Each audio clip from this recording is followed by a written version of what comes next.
আর আল্লাহর হুকুম আজকে খুব পানীয় হয়েছে, আমাদের ওখানেও হয়েছে। তো যাই হোক, আমাদের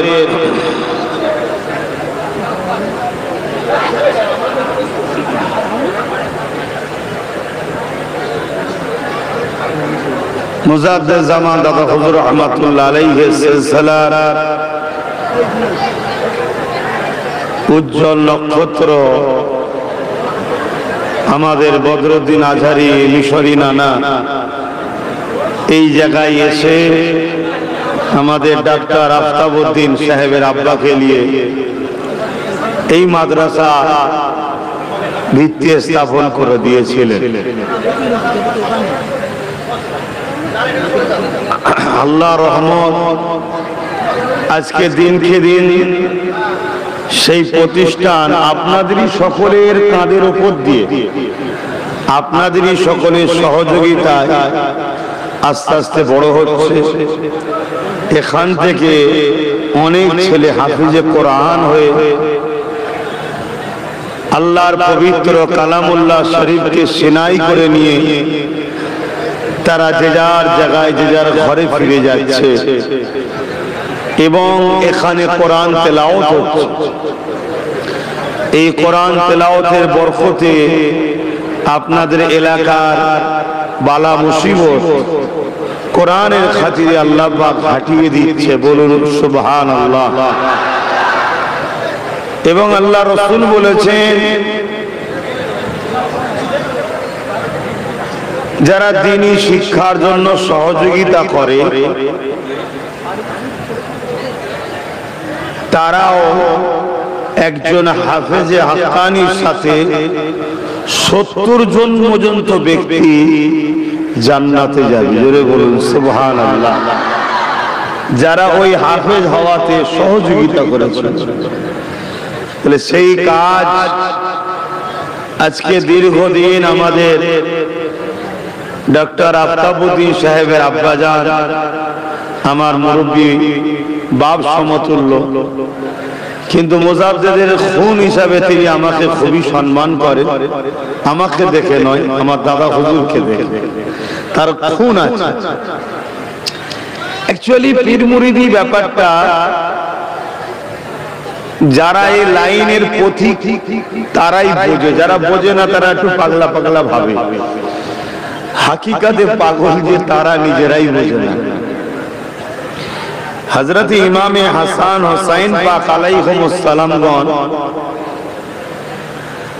রাদিয়াল্লাহু তাআলা আন তিনাদের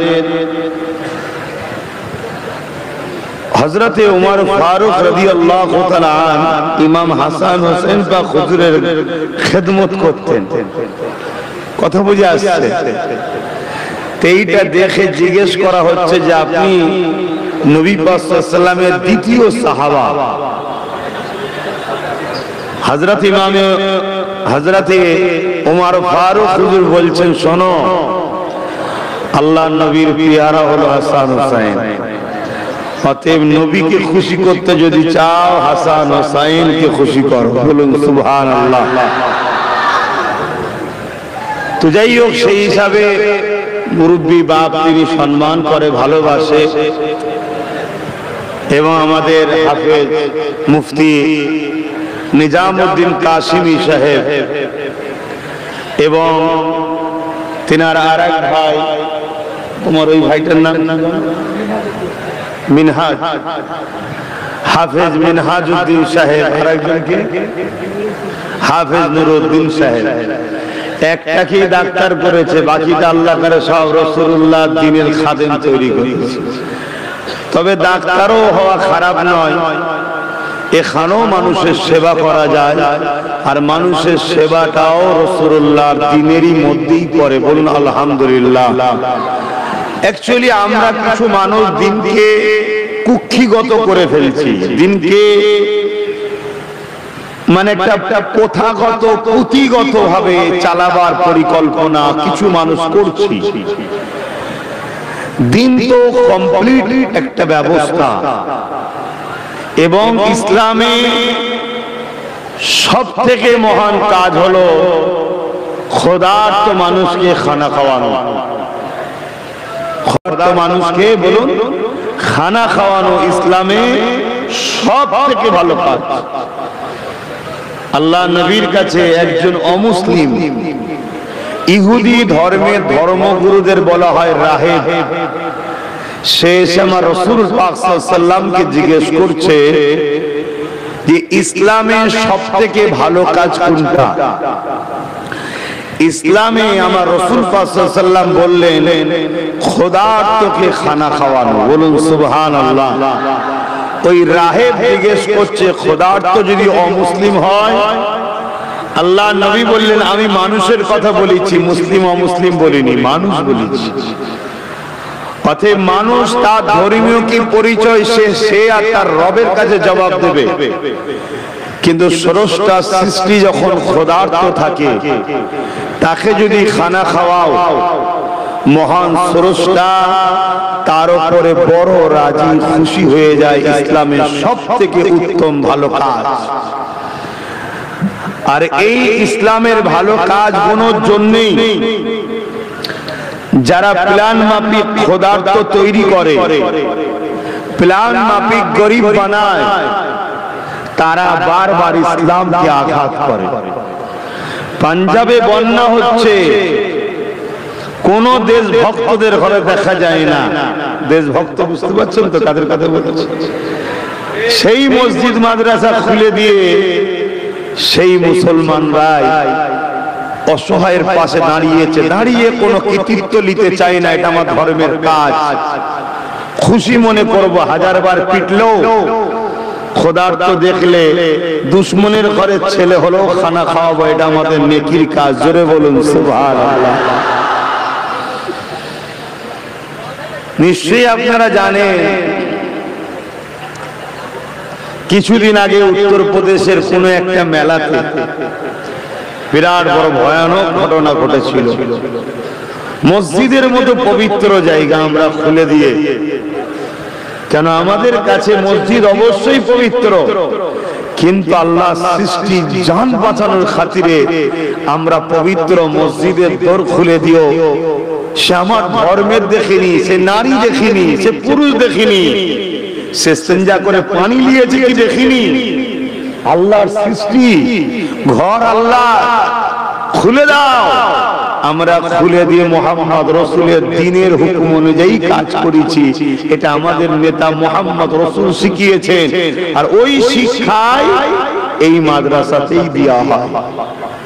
তাই একদল মানুষ যারা গরিব বানাতে চায়, যেমন ফেরাউন চেয়েছিল, নমরুদ চেয়েছিল, আজ এরকম ফেরাউন আছে না? না, তারা এই মাদ্রাসাকে মিটাতে চায়।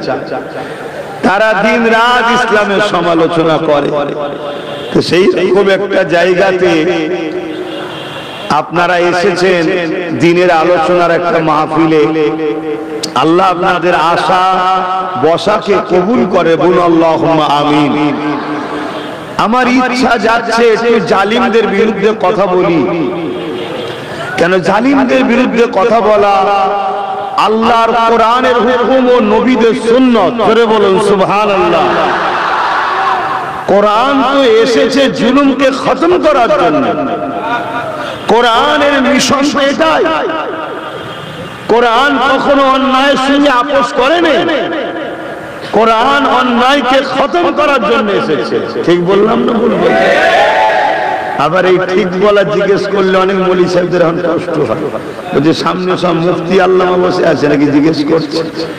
এরা মুফতি আল্লামা না হতে পারে, কিন্তু তোমাদের মতো ভাড়াটিয়া মানুষেরা নয়। বলেন ইনশাআল্লাহ। তো সেই জায়গায় কোরআনের মিশন হলো জালিম, জুলুম, অন্যায়, অত্যাচার খতম করে পৃথিবীতে শান্তি প্রতিষ্ঠিত, শান্তির জিন্দেগি, শান্তির জান্নাতের রাস্তাই তো কোরআন। জোরে বলুন সুবহানাল্লাহ। আর এই কোরআন জিনার উপরে এসেছেন সাহেবে কোরআন হযরত প্রফেট মুহাম্মদ রাসূল সাল্লাল্লাহু আলাইহি ওয়াসাল্লাম। তিনি হলেন কোরআনের বাস্তব। কোরআনের বাস্তব প্র্যাকটিক্যাল কোরআনটা নবী আমাদেরকে নিজের লাইফে পালন করে আমাদেরকে শিখিয়েছেন। জোরে বলুন সুবহানাল্লাহ।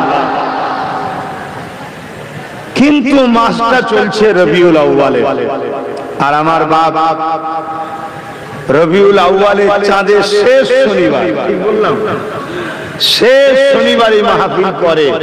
এর থেকে বোঝা যায় হুজুরের স্মৃতিতেই মাহফিলটা মূলত করে। আর মাদ্রাসাটাও হলো হুজুরেরই ঘর। মাদ্রাসা কার ঘর? দয়ান নবী নূর নবী আহমদ মুস্তাফা মুহাম্মদ মুস্তাফা সাল্লাল্লাহু, সকলে বলুন সাল্লাল্লাহু আলাইহি ওয়াসাল্লামের ঘর হলো মাদ্রাসা। আর মসজিদ আল্লাহর ঘর। আল্লাহর ঘর মানে আল্লাহ ওখানে থাকে না, আর এখানে নবী থাকে না। ওখানে আল্লাহকে সেজদা দেওয়া হয়, মসজিদ শব্দের মানে সেজদা দেওয়ার স্থান।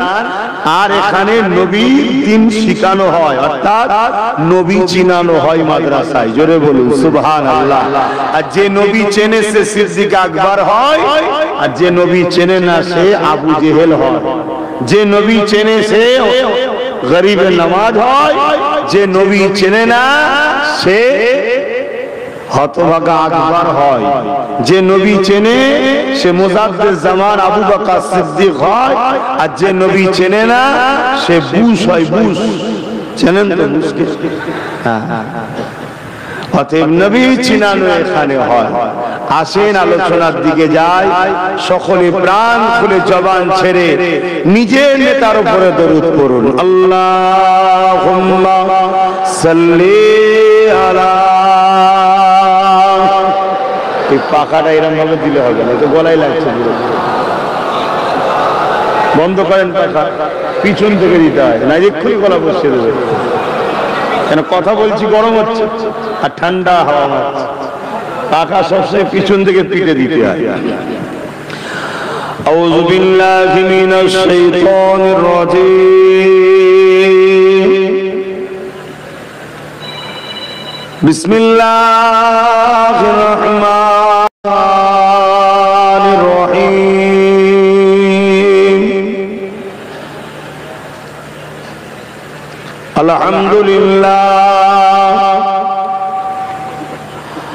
আলহামদুলিল্লাহ নাহমাদুহু ওয়া নাস্তাঈনুহু ওয়া নাস্তাগফিরুহু ওয়া নু'মিনু বিহি ওয়া নাতাওয়াক্কালু আলাইহি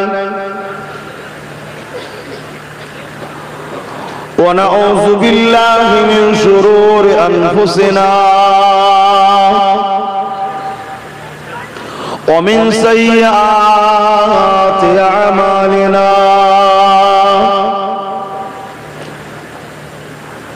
من يهدي الله فلا مضل له ومن يضلله فلا هادي له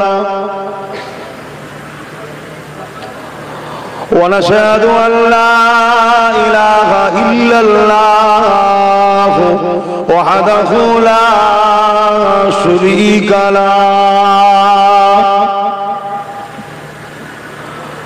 ونشهد أن سيدنا وحبيبنا ومولانا محمدا عبده ورسوله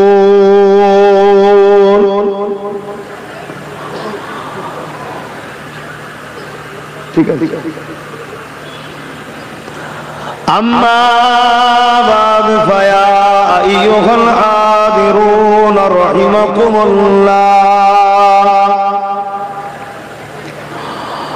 قال الله تعالى في كلام المزيد والفرقان الحميد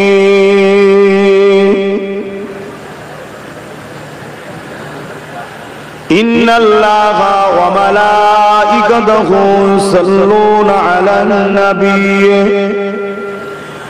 يا أيها الذين آمنوا صلوا عليه وسلموا تسليما اللهم صل على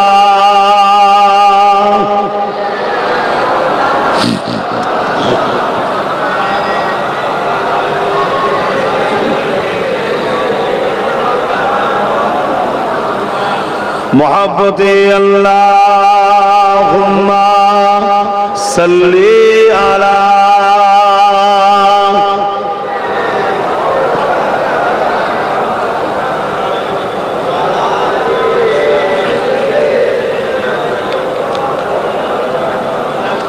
যেসব ভাইয়েরা আমার দাঁড়িয়ে আছেন, আপনারা আজ দাঁড়িয়ে আছেন নাচারে, জায়গা নাই। আজ আল্লাহ আপনাদেরকে যেন বসনেওয়ালাদের থেকেও নেকি বেশি দেয়, বলুন আল্লাহুম্মা আমিন। নাচারে দাঁড়িয়ে আছেন, কিন্তু দরুদে কুঞ্জুসি করবেন না। পৃথিবীতে একটাই জিনিস আছে, দরুদ ও সালাম, যেটা পড়তে দেরি, শুধু মুখ দিয়ে বাহির হওয়ার সাথে সাথেই আল্লাহ কবুল করেন, জোরে বলুন সুবহানাল্লাহ। বাকি নামাজ পড়তে হয় পড়ি, রোজা রাখতে হয় রাখি, হজ করেছেন আল্লাহ করেছি, সব দান করাতে হয় করি, সব, কিন্তু কবুল হয় বলে জানা নেই। কিন্তু দরুদ আমার আল্লাহ বলছেন তোমাদের জবান দিয়ে বেরোতে শুধু সঙ্গে সঙ্গে আমি কবুল করি, কেন এটা আমার হাবিবের জন্য, জোরে বলুন সুবহানাল্লাহ। আল্লাহ তার মাহবুবকে কত ভালোবাসে, আর প্রতিটা জিনিসই আমরাও দেখুন আমাদের ভালোবাসাকে ভালোবাসি। আমাকে আঘাত দিলে যতটা না কষ্ট হয়, আমার ভালোবাসাকে আঘাত দিলে বেশি কষ্ট হয়। এটা আপনাদের ক্ষেত্রেও হয়তো নাকি? তাহলে যিনি রব্বুল আলামিন, যিনার দয়া শেষ নাই, আমরা সামান্য দয়ালে যদি এটা করি, তিনি তার ভালোবাসাকে আঘাত দিলেও কষ্ট পায় কুদরতি অন্তরে, আর তার ভালোবাসাকে ভালোবাসলে এত খুশি হয়, নিজেই বলেছে তোরা আমাকে ভালোবাসিস বলিস, আমাকে যদি সত্যি ভালোবাসিস তাহলে আগে আমার বন্ধুকে ভালোবাস, জোরে বলুন সুবহানাল্লাহ। তো সেই নবীর ভালোবাসার নমুনা হলো দরুদ ও সালাম। আল্লাহ পাক কোনো কাজে নিজের সাথে কাউকে শামিল করেনি, সাথে লাইনে, मगर जब दरूद की बात आए तो खुदा ने पहले ऐलान किया इन्नल्लाह, बेशक मैं खुदा, व मलाइकतहू, ऐ फरिश्ते तुम सब भी आओ, फरिश्तों को भी साथ में मिला लिया। युसल्लून अला नबी, नबी पर दरूद भेजते हैं। या अय्युहल्लज़ीना आमनू, हर इंसान को खुदा ने नहीं बुलाया, जो लोग ईमान लाए हैं आओ, ईमानदारों क्यों तुम दूर रहोगे, मैं और मेरे फरिश्ते दरूद भेजते हैं, तुम सब भी आओ, सल्लू, दरूद पढ़ा करो, बोलिए सुभान अल्लाह। আল্লাহ ঈমানদারদের ঘরে দরুদ পড়তে বলেছে, এবং আল্লাহ ও ফেরেশতা দরুদ পাঠায়। আসেন সেই নবীর উপরে আমরা দরুদে যেন কঞ্জুসি না করে ফেলি, এটা প্রত্যেকে নিজের নিজের দায়িত্ব রাখবেন। দরুদের ফজিলা সম্বন্ধে আপনারা সবাই জানেন, এতটুকু বলে যায় কোন দোয়া কবুল হয় না দরুদ ছাড়া, জমিন আসমানের বিচখানে ঝুলতে থাকে, জোরে বলুন সুবহানাল্লাহ। তাই গুস্তাখে রাসূলরা আমাদেরকে দরুদ ছাড়াচ্ছে যাতে আমাদের দোয়া কবুল না হয়, আর কবুল হয়ে গেলে বদরের মতো কম আছি তো কি হয়েছে, জিতে যাব। এজন্য প্ল্যান মাফিক আমাদের দোয়াকে রদ করার জন্য দরুদ ছাড়ানো হচ্ছে। এটাও শুনে রাখেন, আল্লাহ নবীর কাছে এক সাহাবী এসে বললেন, হুজুর আমি যদি আল্লাহর কাছে কিছু চাই, ওই চাওয়ার 4 ভাগে 3 ভাগ চাইবো, 1 ভাগ দরুদ পড়ব, তাহলে কি দোয়া কবুল হবে? আল্লাহ নবী বললেন হয়ে যাবে, তবে তুমি যদি দরুদ আরো বেশি পড়ো আরো তোমার জন্যই ফায়দা। সাহাবী বললেন তাহলে 50-50, 2 ভাগ দরুদ পড়ব, 2 ভাগ অংশ টাইম ধরে নিজের জন্য চাইবো, হবে? আল্লাহ নবী বললেন এতো হবে, যদি আরো পড়ো আরো ভালো। সাহাবী বলছেন তাহলে 3 ভাগ দরুদ পড়ব, 1 ভাগ সময় দোয়া চাইবো। আল্লাহ নবী বললেন এতো হবে, যদি আরো পড়ো আরো ভালো। সাহাবী বলছেন হুজুর আজ থেকে আমি আর কিছু চাইবো না, শুধু দরুদই পড়বো। আল্লাহ নবী বলছেন তাহলে তোমার অন্তরে যা আছে সবটাই কবুল আল্লাহ করবে। জোরে বলুন সুবহানাল্লাহ, আরো জোরে বলুন সুবহানাল্লাহ। আরো একটা কথা বলে যায়, এক ছেলে সংসারের অভাবে ধার করেছে, একে ধার করে বলেছে অমুক দিন দেবো, দিতে পারেনি। আর একজনের থেকে ধার করেছে, বলছে অমুক দিন দেবো, অভাব, দিতে পারেনি। আর একজনের থেকে ধার করেছে অমুক দিন দেবো, দিতে পারেনি। একদিন তিনজন মিলেই কাজীর কাছে বিচার দিয়েছে, তখন তো বিচারক কাজী ছিল, কাজীর কাছে বিচার দিয়েছে। কাজী সাহেব ওই ঋণ যে করেছে ব্যক্তিকে 3 দিন সময় দিয়েছে, 3 দিনের মধ্যে সবার ঋণকে শোধ করে দাও। যুবকরা শোনো, আজ তোমরা অনেকে নাকি বলে অভাব হচ্ছে, ঋণ হয়ে যাচ্ছে, এরকম সব অনেকে বলে। এর সমাধানের রাস্তা বলছি, সমাধানের রাস্তা বলছি। যাদের রুজি ছোট আছে রাস্তা লাও, ঠিক লাইনে নেই বলেই তো বিপদ আমাদের। তো ভাইরা আমার, কাজী সাহেব বললেন 3 দিন সময় দিলাম, 3 দিনের মধ্যে যদি ঋণ শোধ করতে না পারো তোমাকে জেলে দেবো এবং বেতের আঘাত দেবো। যুবকটা জেলের ভয়ে আর বেতের আঘাতে বড় ঘাবড়ে গিয়ে কাঁদছে। যেমন আমাদের ছেলেগুলো প্রথম প্রথম জেল শুনে খুব ভয় খেত, এখন সব ওরা জেলের যা খুশি মনে করছে, হই হই করছে। আমি দেখছি তখন আগে বিরাট ভয় টল খেতে, এই ভয় খেলেই ভয় দেখাবে। তো যাক, যুবকটা খুব ভয়ের মধ্যে কাঁদাকাটি করছে। আর এমন সময় এক দরবেশ মানুষ এসে বলছে, বাবা ছেলে তুমি এরকম কাঁদাকাটি করছে কেন, কি হয়েছে? বলছে আমি নিজের জ্বালায় নিজে জ্বলছি, আপনি যান, দেখে তো মনে হচ্ছে আপনাকে দিলে ভালো হয়, গরিব ফকির মানুষ, আমার সমস্যা কি শুনবেন? আরে বাবা বলো কি হয়েছে? ছেলেটা বলেছে যে আমি এরকম ঋণী, আমি ঋণগ্রস্ত, তা আমাকে যে কাজী বিচার হয়েছে 3 দিনের মধ্যে শোধ না করতে পারলে জেল দেবে, মারবে, আমি অভাবী পাবো কোথায়? তখন ওই দরবেশ মানুষ বলছে কোনো চিন্তা করোনি, সব হয়ে যাবে। বলছে কি করে? বলছে আজকে যাও, ঘরে গিয়ে ভালো করে পাক পবিত্র গোসল হয়ে আতর গোলাপ মেখে ঈশান নামাজ পড়ো, পরে দরুদ পড়তে শুরু করো, দরুদ পড়তে শুরু করো। প্রত্যেকটা মুসিবতকারীর মুসিবত, প্রত্যেকটা দুঃখীর দুঃখ মিটানোর জন্যই তো আল্লাহ নবীকে রাহমাতাল লিল আলামিন করেছে। জোরে বলুন সুবহানাল্লাহ। নাই কিসের জন্য করেছে? দেখাবার জন্য? সমস্যা সমাধান করার জন্যই তো রহমত দরকার। হ্যাঁ, আমরা সারা জীবন দোয়া চাইছি আল্লাহ তোমার রহমতে এই হও, তোমার রহমত ওই করো। রহমতটাই চিনতে পারলাম না, রহমত চাইছি। রহমতটা হলো আল্লাহর নবী পায়কারে রহমত, আল্লাহর রহমত হলো হুজুর পাক সাল্লাল্লাহু আলাইহি ওয়াসাল্লাম। জোরে বলুন সুবহানাল্লাহ। অতএব যার সাথে হুজুর আছে তার মানে আল্লাহর রহমত আছে, আর যার সাথে হুজুর নেই আল্লাহর রহমত নেই। তো হুজুর পাক সাল্লাল্লাহু আলাইহি ওয়াসাল্লামের উপরে দরুদ পড়ো। ছেলেটা গিয়ে ঈশান নামাজ পড়ে গোসল টোসল করে আতর গোলাপ মেখে ঈশান নামাজ পড়ে দরুদ পড়া শুরু করেছে। ও দরুদ তো আলাদা দরুদ হচ্ছে, এক জেলের ভয়, মার খাবার, আবার হুজুরের মহব্বত, দরুদ পড়েই যাচ্ছে। তাহাজ্জুদ হয়েছে, তাহাজ্জুদের নামাজ পড়েছে, দরুদ পড়ছে। কিছুক্ষণ পরে ছেলেটার চোখ জুড়ে গেছে। হালকা বয়সে ছেলে, নামাজ পড়ে হয়তো রাত জাগা অভ্যাস নেই, ঘুমিয়ে পড়েছে। চেহারায় অদ্দুহার সঙ্গে দিদার হচ্ছে। জোরে বলুন সুবহানাল্লাহ। আমার নবী বলছে বাবা কেঁদো না, চিন্তা করো না, তুমি আমার উপরে দরুদ পড়েছো। শোনো, অমুক সুলতান, কেউ লিখেছে সুলতান আব্দুল হামিদের নাম বলেছে, তার মানে আজ থেকে 120-30 বছর আগের কথা। তো সুলতানের কাছে যাবে, গিয়ে বলবে যে আমাকে হুজুর পাঠিয়েছে, আমার এই অর্থ লাগবে, দিতে বলেছে, সে তোমায় দেবে, তুমি তোমার ঋণ শোধ করে দেবে। বাপ কেঁদো না, আর তুমি চিন্তা করো না। তখন খবরের মধ্যেই বলছে হুজুর আমি যদি সুলতানের দরবারে যাই আমার মতো গরিবকে কি ঢুকতে দেবে না বিশ্বাস করবে?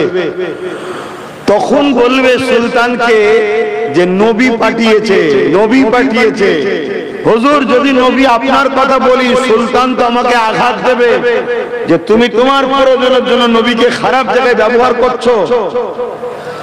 তখন আল্লাহ নবী বললেন, শোনো বাবা, আমার সাথে সুলতানের একটা ভালোবাসার কানেকশন আছে, এটা কেউ জানে না। তোমাকে আমি এই রাজটা বলছি, সুলতানের পরিবারও জানে না, আল্লাহ তো জানে। এবার আল্লাহর কথা নতুন করে বলতে হবে মুমিনের কাছে, এটাই লজ্জাজনক।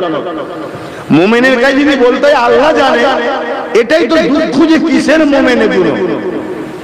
আপনারা ফতোয়া পড়েন না, মুমিন যদি জবাই করে ফেলে বিসমিল্লাহ বলতে ভুলে যায়, এটা খাওয়া যায় জানেন না কেন? মুমিনের অন্তরে বিসমিল্লাহ আছে, ও বেখিয়াল হয়ে গেছে। কিন্তু অমুসলিম বিসমিল্লাহ বললেও খাওয়া যায় না, কেন ওর অন্তরে আল্লাহ নেই। কি দুঃখ, ওয়াজ করার জায়গাও নেই। যারা মাদ্রাসার চৌকাঠে পা দেয় না তারা এখন ফতোয়াবাজি শুরু করে দিয়েছে। অহংকার নয়, আল্লাহ আমাকে যেটুকু দিয়েছে স্কুল থেকে মাদ্রাসা থেকে দুনিয়াবি মানে মানুষ আলেম উলামা সোহবতে বসে সার্টিফিকেট যেটুকু আছে, দৌরা হাদিস এমএম করা আছে, পাশাপাশি কিছু এলেম, এসব কত রাজ বলা ঠিক নয়, কিছু এলেম যেটা কোনো মানুষের পক্ষ থেকে আসে না, অটোমেটিক দিলের মধ্যে আল্লাহ উদয় করে দেয়, ইলমে লাদুনিয়া যেটাকে বলা হয়। তো যাক, আমি যেটা বলতে চাইছি সেই রাজ হলো এটা, প্রতিদিন বাদশাহ, মন দিয়ে শুনবেন, প্রতিদিন বাদশাহ আমি রাসূল আমার উপরে 500 বার করে দরুদ পড়ে রাত্রিরে ঘুমাই। বলুন সুবহানাল্লাহ। আজকালকার এরকম কোন মুসলিম নেতা আমাদের আছে 5 বার দরুদ পড়ে ঘুমায়? তাহলে আমাদের কপাল ফাটবে না তো কাদের ফাটবে? আমি অমুসলিমদের কথা বলবো না, আমার জাতের কথা বলবো। আমাদের জাতের যারা ছোটখাটো নেতা হয়েছে, এমন কোন নেতা আছে 5 বার দরুদ পড়ে রাত্রিরে ঘুমায়? তাহলে কেন কপাল আমাদের ফাটছে বুঝতে পেরেছেন? আমাদের জন্যই। আমরা সেই সব লোককে নেতা করিনি যারা রাত্রিরে দরুদ পড়ে ঘুমাবে। আমাদের উচিত আলেম উলামা ভদ্র সভ্য সাধারণ ছেলেদের মধ্যে অনেক ভালো ছেলে আছে, তাদেরকে দাও যাদের দিলে হুজুর আছে। হুজুর যার দিলে থাকবে সে কখনো জালিম হতে পারে না। তো যাই হোক, এই কথাটা বাবা গত রাত্রিরে বাদশা দরুদ না পড়ে ঘুমিয়ে পড়েছিল, বাদশা জানে আর আমি জানি, অন্য কেউ তো জানে না। যাও তুমি এটা বাদশাকে বলবে, তাহলে বাদশা বুঝে যাবে যে হ্যাঁ হুজুরই বলেছে। অনেক বড় কথা, যুবকটা বাদশার কাছে গেল, যাওয়ার পরে ইজাজত নিয়ে ভেতরে প্রবেশ করলো। যাওয়ার পরে বললেন, জাহাপান আপনার সঙ্গে খাস কথা আছে, কারো সামনে বলা যাবে না, রাজ কি বাদ রাজ মেই তো হতা হ্যায়। তো বাদশা তার খাস লোককে উজির যারা ছিল সাইড করে দিল। দিবার পরে বলছে, হুজুর আল্লাহ নবী আমাকে পাঠিয়েছে। বাদশা তো বলল, আরে বিয়াদব কোথাকার, তুমি নবীর দোহাই দিচ্ছ কেন? কি লাগবে তোমার বলো? হুজুর আমার অর্থ লাগবে। আমি সত্যি বলছি, হুজুরই আমায় পাঠিয়েছে। বাদশাদের তো একটু মিজাজ হবে ভাই, মিজাজ না হলেও হয় না, মিজাজ না হলেও হয় না, রাজত্ব উল্টে যাবে। এই যে আমরা মাঝে মাঝে মিজাজ দেখে অনেক লোক বলে হুজুরেরা তো মিজাজ হবে কেন, হুজুররা তো মাটির মানুষ হবে না। যদি মিজাজ না থাকে বিয়াদব মুরিদ ঘাড়ে উঠে নাচবে, একটু মিজাজ থাকা দরকার। হযরত ওমর ফারুক হুজুরকে নিয়ে অনেকে বলতো, একদিন ওমর ফারুক নিজে দাঁড়িয়ে গেছে মেম্বারের মধ্যে, দাঁড়িয়ে গিয়ে বলছে, তোমরা আমাকে বড় রাগী বড় কঠোর কড়া মনে হয়। শোনো, ওমর নিজের জন্য করা নয়, ওমর যদি করা না হয় তো রাসূলুল্লাহর বডিগার্ড চাকরানি নকরানিটা করবে কি করে? ওমরের টার্গেট আমার নবীর সঙ্গে কেউ বিয়াদবি না করতে পারে। তো হুজুরের জন্য আমি করা, তা হুজুরের আমিও যখন কোনো কড়া কথা বলি ওটা দিনের জন্যই বলি, নিজের জন্য নিজের বাপ মার জন্য বলি না, দিনের জন্যই বলি, দিনের স্বার্থেই বলি। তো যা বাদশা জিজ্ঞেস করছে, বলো কি হয়েছে? তখন বলছে, জাহাপানা আপনি প্রতিদিন যে দরুদ পড়েন 500 বার করে, গত রাত্রে পড়তে পারেননি। তখন বাদশা চিয়া ছেড়ে উঠে দাঁড়িয়ে গেছে, চোখ ভরা পানি, কাঁদছে। আর তেজারি খুলে দিয়েছে, আর তেজারি রাজকোষের নয়, নিজে আজকালকার নেতার মতো নয় যে পাবলিকের ট্যাক্সে নিজের ধর্মস্থান তৈরি করবো, এসব করছে না, করেনি, এরকম নয়। এইসব তো 2 নম্বর। অরিজিনালের কথা বলছি, যাদের অন্তরে আল্লাহর ভয় থাকে। নিজের পার্সোনাল যেটা তিজারি সেটা খুলে দিয়ে, যেখানে জনগণের তিজারিতে বাদশার হাত, নেতার হাত দিবার অধিকার না, এটা জনগণের সম্পদ, তোমাকে দায়িত্ব দেওয়া হয়েছে, মেনটেন করো। যদি ওখান থেকে আমানত খেয়ানত করো, তুমি জনগণের সম্পদকে নষ্ট করার জন্য পাপী হবে। তো সেই জায়গায় বাদশা তাকে দিচ্ছে, একটা করে তহবিল দিচ্ছে, আর জিজ্ঞেস করছে হুজুর কি বলেছিল। বলেছিল তখন এই গরিবটা বলছে যে হুজুর বলেছিল যে আমার গোলাম বাদশাকে যে বলো। এইভাবে একটার পর একটা দিয়েই যাচ্ছে। তখন সে বলতে লেগেছে, যাক আজ তোমার দ্বারা প্রমাণ হলো, দরুদ তো আমি পড়ি, হুজুর আমায় খেয়াল রেখেছে। জোরে বলুন সুবহানাল্লাহ।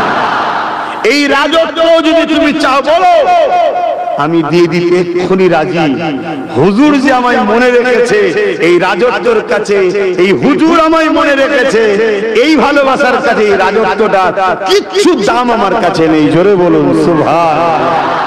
এটা হলো আশিকদের কাজ। তা যাই হোক, আমি যেটা বলতে চাইছি, ওর প্রয়োজন যতটুকু ছিল ততটুকু নিয়ে সেও চলে এসেছে। ছেলেটাও ভালো ছেলে ছিল। পরের দিন কাজী সাহেবের বাড়ি গিয়ে হাজির হয়েছে। দ্বিতীয় দিনেই হাজির। কাজী বলছে এখন তো সময় আছে, না আমি দিয়ে দেবো আপনাকে অর্থ, কাল বিচার ডাকেন। কাজী বিচার ডেকেছে, ডিকের পরে ওই 3 জন এসে হাজির হয়েছে। কাজী সাহেব আছে, এও আছে, বিচার হবে। তখন কাজী সাহেব ওই 3টে ছেলেকে বলছে, বাবা তোরা যদি একে মাফ না করিস বল, আমি কাজী সাহেব তোদেরকে টাকা দিয়ে দেবো। জোরে বলুন সুবহানাল্লাহ। 3টে ছেলে এক এক করে বলছে যে কাজী সাহেব আমাদের পয়সা লাগবে না, যেটা পেতাম দিতে হবে না, যদি আমাদের এই ভাইয়ের কোনো অর্থ লাগে বলুন, আমরা আরো অর্থ দিতে রাজি আছি। জোরে বলুন সুবহানাল্লাহ।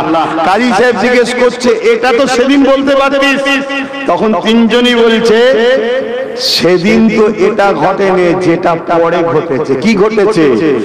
আল্লাহ নবী খবরের মধ্যে এসেছিল, 3 জনেরই খবর এসে বলেছে, বাবারে তোদেরই তো একটা ভাই, আমি রাসূলুল্লাহ মারি তো মাননেওয়ালা একটা উম্মাহ, সে নাই গরিব, পয়সাটা দিতে পারে না। আল্লাহ তো তোমাদেরকে অনেক ধন দৌলত দিয়েছে, তুমি কি তোমার গরিব ভাইটাকে আমি রাসূলুল্লাহর উম্মত হিসাবে মাফ কি করে দেওয়া গেল না? কাজী সাহেবও বলতে লেগেছে, বাবারা শুনে রেখে দাও, আল্লাহ নবী আমারও খবর এসেছিলে, আমাকে দিদা দিয়ে বলতে লাগলো, কাজী সাহেব রে বিচার তো করে দিলে, কিন্তু একবারও ভাবলে না সামনের ব্যক্তিটার দিকে, সে কতটা অসহায়, সে কতটা গরিব। আল্লাহ তো আপনাকে অনেক অর্থ দিয়েছে, আপনি কেন গরিবটাকে দেখে তাকে অর্থটা দিয়ে দিতে পারলেন না? এই যুবকের ওসিলায় আমারও নবীর দিদার হয়ে গেছে। আরো জোরে বলুন সুবহানাল্লাহ। অতএব দরুদের, আল্লাহু আকবার, দরুদের গুরুত্ব এত। মুহাদ্দিসিন মুফাসসিরিনরা পৃথিবীতে যত দোয়া আছে সব দোয়াকে এক জায়গায় করে বলেছে, সবথেকে উত্তম দোয়া হলো দরুদ। সেই দরুদ কোনোভাবে কুঞ্জুসি না হয়, সর্বসময় পড়া দরকার। কিন্তু আমার যুবক ভাইয়েরা পড়ছো না। ঘুরতে ফিরতে পড়ো, কাজ কামের মধ্যে যে পড়ো, বাইক চালাচ্ছে পড়ো, কাজ করছো পড়ো, তোমার অন্তরে অন্তরে ঠোঁট মিনমিন করে লড়বে, কি করছে কেউ শুনতে পাবে না, তুমি জানবে, আল্লাহ জানবে, হুজুর জানবে। দরুদ পড়ো। দরুদকারীর বাপের নাম ধরে হুজুরকে বলা হয় যে অমুকের সন্তান অমুক আপনার উপর দরুদ পড়েছে। একদিন পড়ো, এক সপ্তাহ পড়ো, এক মাস পড়ো, এক বছর পড়ো, 10 বছর পড়ো, একদিন তো হতে পারে আকায়ে দো আলম পর্দা উঠিয়ে বলবে, আমার গোলাম তুই এতদিন ধরে আমায় স্মরণ করেছিস, আজ আমায় দেখেলে। জোরে বলুন সুবহানাল্লাহ। আর একবার যে নবীকে দেখবে এই যুব সমাজ, 7টা জাহান্নাম তার জন্য হারাম। জোরে বলুন সুবহানাল্লাহ। এগুলো ভাবো ভাই আমার। আসেন লম্বা চওড়া ভূমিকা দিয়ে যাচ্ছিলাম। আজ উদ্দেশ্য করে মাহফিলটা করেছে, আল্লাহ নবী মিলাদের মাহফিল করেছে, অর্থাৎ নবী পাকের আগমনের আলোচনার মাহফিল করেছে। বড় দুঃখ লাগে এই আলোচনা মাহফিল নিয়ে আজ আমাদের মধ্যে মতনৈক্য করেছে। এই মতনৈক্য মিটিয়ে দেওয়া দরকার, ঐক্য একতা হওয়া দরকার। পৃথিবীতে কোন ব্যক্তি জীবনী বলতে গেলে, জীবনী লিখতে গেলে তিনার শিশুবেলাটা কখনো বাদ দেওয়া যায় না। আমার নবী পাকের সিরাতের মাহফিল দরকার আছে, কিন্তু সিরাত জিনার মিলাদ চাইতো তিনার, মিলাদ জিনার সিরাত তিনার। অর্থাৎ নবী পাকের শিশুবেলার আলোচনার মাহফিলকে মিলাদুন নবীর আলোচনার মাহফিল বলা হয়। আমার নবী পাক এই মাসে 12 তারিখ সোমবার সময় সাদেকের সময় তামাম পৃথিবীর অন্যায় অত্যাচার জুলুমকে মিটাতে এসেছিলেন, ধ্বংস পৃথিবীকে বাঁচাতে এসেছিলেন, মানুষ্য জাতিকে ইনসাফ ইনসানিয়ত নয় সত্যের রাস্তা দেখাতে এসেছিলেন। এক কথা স্রষ্টাকে চিনিয়ে ইনসাফ ইনসানিয়তের সমাজ গড়ে সাম্য প্রতিষ্ঠিত করে দুনিয়াকেও জান্নাত আর পরকালে জান্নাতের রাস্তা দেখাতে এসেছে। আল্লাহ আল্লাহ। এই নবী আসাতে আমরা খুশি না বেজার গো? আমরা আখেরি নবীর উম্মত হয়ে কি ধন্য নয়? আমরা কি খুশি নয়? এই খুশিটাকে বলা হয় ঈদ। খুশিটাকে কি বলা হয়? ঈদ। আমার কিছু ভাইয়েরা, আমি কারো বিরুদ্ধে সমালোচনা করছি না, যাতে করে সমাধান হয় তার জন্য আলোচনা করছি। আমার কিছু ভাইয়েরা তারা এই ঈদে মিলাদুন নবীর আপত্তি করে। আবার কিছু ভাই আছে ঈদে মিলাদুন নবীকে সামনে রেখে ডিজে বক্স বাজিয়ে বড্ড বাড়াবাড়িও করে। বাড়াবাড়িও ইসলামের নিষেধ, কমানো ইসলামের নিষেধ। ইসলাম যে ধারার উপরে নবী, সাহাবা, ইমাম, মুস্তাহিদরা রেখেছেন সেই ধারার উপরে আমাদেরকে চলতে হবে। তাহলে প্রথমে জানা যায় ঈদে মিলাদুন নবী মানে কি। ঈদ মানে এমন একটা ঘটনা, এমন একটা ওয়াকিয়া যেটা ঘটে একবার, আসে বারবার, আর যখনই আসে আমাদের মধ্যে আনন্দ হয়, এমন ওয়াকিয়াকে বলা হয় ঈদ। এমন ওয়াকিয়াকে কি বলা হয়? ঈদ। আর মিলাদ বাংলাতে বলা হয় জন্ম। মিলাদের বাংলা কি? জন্ম। যেমন আমাদের জন্ম সার্টিফিকেট, বার্থ সার্টিফিকেট, ঠিক তেমন আরবের বাচ্চাদের সার্টিফিকেটের উপরে মিলাদ লেখা থাকে, তার মানে জন্ম সার্টিফিকেট। কিন্তু আমার নবীর ক্ষেত্রে আমরা জন্ম বাংলা এই ওয়ার্ডটা ব্যবহার করব না। কেন করব না? সব বাংলা আমার নবীর শানে খাটানো যাই না। কেন?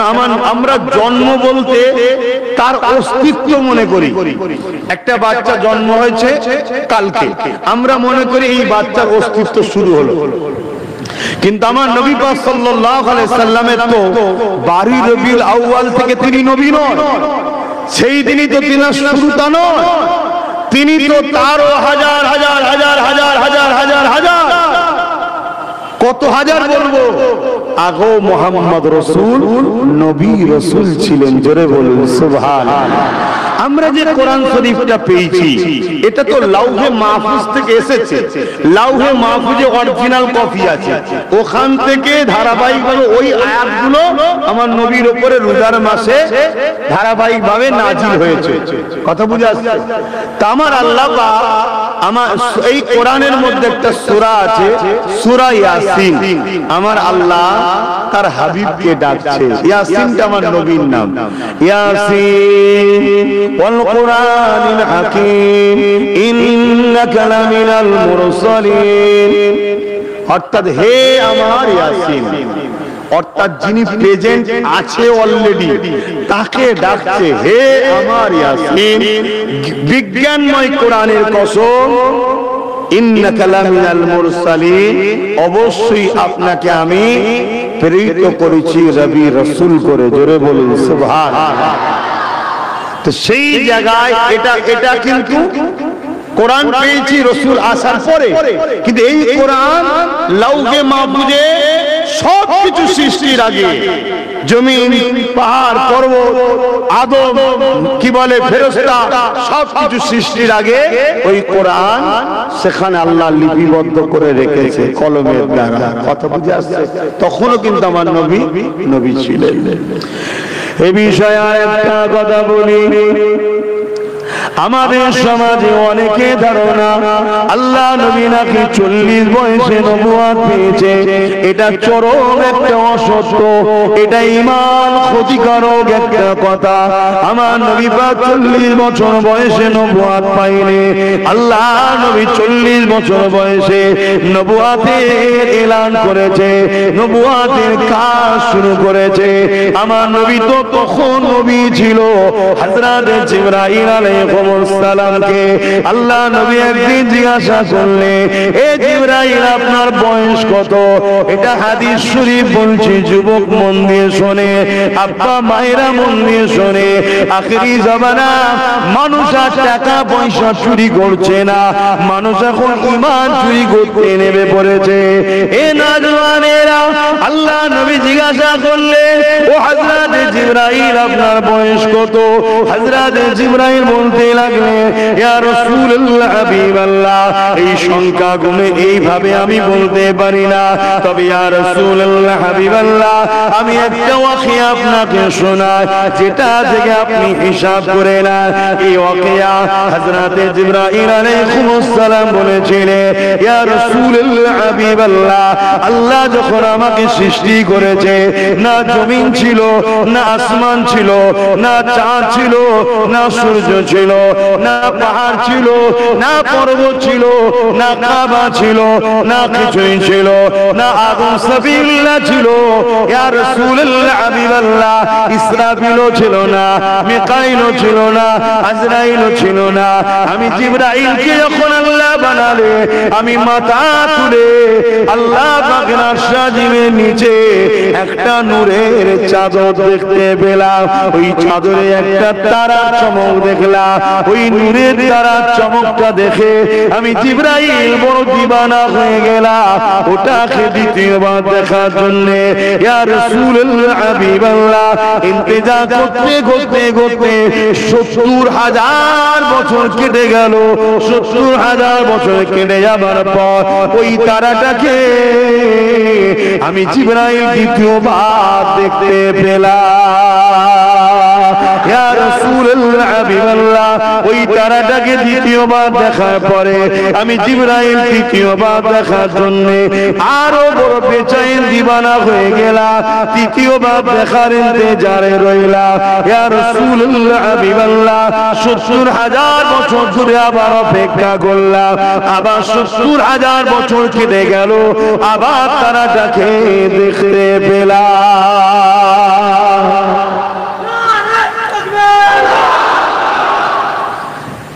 এভাবে আমি যত দেখি তারাটাকে, তার নূরের সৌন্দর্য, জ্যোতির সৌন্দর্য আমাকে এত আকর্ষণ করেছে, আমি প্রত্যেকবারে আবার দেখার অপেক্ষা করি। এই তারাটা আমি দেখেছি 70,000 বছর ছাড়া ছাড়া একবার করে। কত বছর ছাড়া ছাড়া? আর আমি দেখেছি মোট 72,000 বার। কম্পিউটার ফেল হয়ে যাবে, শূন্য আর আসবে না। আল্লাহ নবীকে যেই শোনাচ্ছে, আল্লাহ নবী বললেন, জিবরাইল ওই জ্যোতি, ওই তারাটা কে জানো? কি জানো? না। আল্লাহ নবী বললেন, ওটা আমি মুহাম্মাদুর রাসূল। জোরে বলুন সুবহানাল্লাহ। আরো জোরে বলো আল্লাহু আকবার। ইয়া রাসূলুল্লাহ, ইয়া রাসূলুল্লাহ। আমার নবী সবার আগে সৃষ্টি, এসেছে সবার পরে। কারণ আছে, কি কারণ আছে? এখন যদি কেউ এসে বলে ইমাম সাহেব কালকে ঈদের নামাজ হবে, চাঁদ উঠেছে ঘোষণা করে দেন। ইমাম সাহেব প্রথমেই জিজ্ঞেস করবে, ভাই আপনি দেখেছেন না শুনেছেন? বলবে শুনেছি। ইমাম সাহেব দেখছে যে লোকটা বলছে 100% সত্য কথা, মিথ্যা বলছে না, তারপরেও কিন্তু শোনা দেখা এক। আবার দুজনে আসলো, চাঁদ উঠেছে ঘোষণা করেন। ইমাম এখনো জিজ্ঞেস করবেন দেখেছেন না শুনেছেন? না শুনেছি। তারপরও দেখা তো নয়। 100 জন এসেছে একসাথে ধরুন, ইমাম সাহেব ঘোষণা করো, শরিয়াত বলছে যায়। আর যে কজন এসেছে ইমামও জানে 100% সত্য বলছে, মিথ্যা বলার লোক নয়। তারপরও দেখা তো নয়। ঠিক এমন সময় একজন এসে বলল, ইমাম চাঁদ উঠেছে ঘোষণা করে, আপনি কি শুনেছেন না দেখেছেন? সে বলল, আরে আমি নিজের চোখে দেখেছি। আবার 10 জন আসলো, ইমাম সাহেব চাঁদ উঠেছে, আপনারাও দেখেছেন? না না আমরা শুনেছি। ইমাম কি বলবে? শোনাওয়ালার যখন সিলসিলা চলছিল তখন আসলে ভাই তোমাদের কথা ঠিক ছিল। দেখাওয়ালা হতে পারে একজন, দেখাওয়ালার পরে 1 কোটিও শুননেওয়ালার আর গুরুত্ব বলবেন তো? আদম আলাইহিস সালাম বললেন লা ইলাহা ইল্লাল্লাহ, अल्लाह के सिवा दूसरा कोई माबूद ही नहीं। बेशक आदम सफीउल्लाह साथ बोल रहे हैं। हज़रत अमन को मूसा कलीमुल्लाह बोलने ला इलाहा इल्लल्लाह, अल्लाह के सिवा कोई माबूद ही नहीं। बेशक सच बोल रहे, सत्य কথাই বলছে। ঈসা রুহুল্লাহ বলল লা ইলাহা ইল্লাল্লাহ, अल्लाह के सिवा दूसरा कोई माबूद ही नहीं। 100% সত্য কথা। ও আদম সফিউল্লাহ আল্লাহকে দেখেছে না শুনেছি? ও মুসা কলিমুল্লাহ আল্লাহকে দেখেছে না শুনেছি? ও ঈসা রূহুল্লাহ আল্লাহকে দেখেছে না শুনেছি? 1 লক্ষের উপরে নবী রাসূল পয়গম্বর যিনারা এসেছে, আল্লাহ আছে আল্লাহ আছে, 100% সত্য কথা সত্য কথা, কিন্তু দেখেছেন না শুনেছি। ঠিক এমন সময় 570 খ্রিস্টাব্দে বাড়ির রবিউল আউয়ালে সোমবার সন্ধ্যার সময় এই মাসে আল্লাহ নবী নূহ নবী নবীকে আল্লাহ পাঠালেন। তিনি এসে বলতে লাগলেন লা ইলাহা ইল্লাল্লাহ। আপনি শুনেছেন না দেখেছেন? আমার নবী পাক বললেন, আমার আল্লাহ জানিয়ে দিলেন সুবহানাল্লাযী আসরা বিআবদিহি লাইলাম মিনাল মসজিদিল হারাম ইলাল মসজিদিল আকসা। আল্লাহ পাক আয়াত নাযিল করে দিলেন যে অবশ্যই আমি সেই পবিত্র সত্তা, যার কোনো দুর্বল নেই কমজোর নেই, তিনি তিনার হাবিবকে মসজিদে আকসা থেকে নিয়ে মসজিদে হারাম থেকে নিয়ে মসজিদে আকসা, ওখান থেকে নিয়ে 7 আসমান পার করিয়ে সিদরাতুল মুনতাহা পার করিয়ে কাবা কৌসাইন পার করিয়ে আওয়াবনা পার করিয়ে লামা খানে নিয়ে গিয়ে এক পদে আমি আমার হাবিবকে দিদার দিয়ে দিয়েছি। আমার রাসূলুল্লাহ জানিয়ে দিলে এ দুনিয়ার মানুষেরা আমি রাসূলুল্লাহ আল্লাহকে দেখেছি। এতদিন শুননেওয়ালারা এসেছে, সবাই সত্য কথা বলেছে, কিন্তু দেখনেওয়ালা মুহাম্মদ রাসূলুল্লাহ এসেছে। এখন যদি আরো 1 লক্ষ নবী পাঠায় শুননেওয়ালা, তাহলে শুননেওয়ালাদের গুরুত্ব থাকবে না। দেখনেওয়ালার পরে এ আল্লাহ বলে দিলে, এ আদম রে, এ শীস রে, এ ইব্রাহিম রে, এ ইসমাইল রে, এ ইসহাক রে, এ মুসা রে, এ আমার নবী আলাইহিস সালাম গণেরা, শুননেওয়ালাদের সময় চলে যাও চলে যাও চলে যাও চলে যাও। শত শেষে দেখনেওয়ালা যাবে, দেখনেওয়ালার পরে যদি যাও তোমাদের সমাজে বুকে শুননেওয়ালার পরে দেখনেওয়ালার গুরুত্বহীন হয়ে যাবে। এই শুননেওয়ালাদের পাঠ আগে ক্লোজ করে দিয়ে শত শেষে আল্লাহ দেখনেওয়ালাকে পাঠিয়েছে। আরো জোরে বলুন, আরো জোরে বলুন।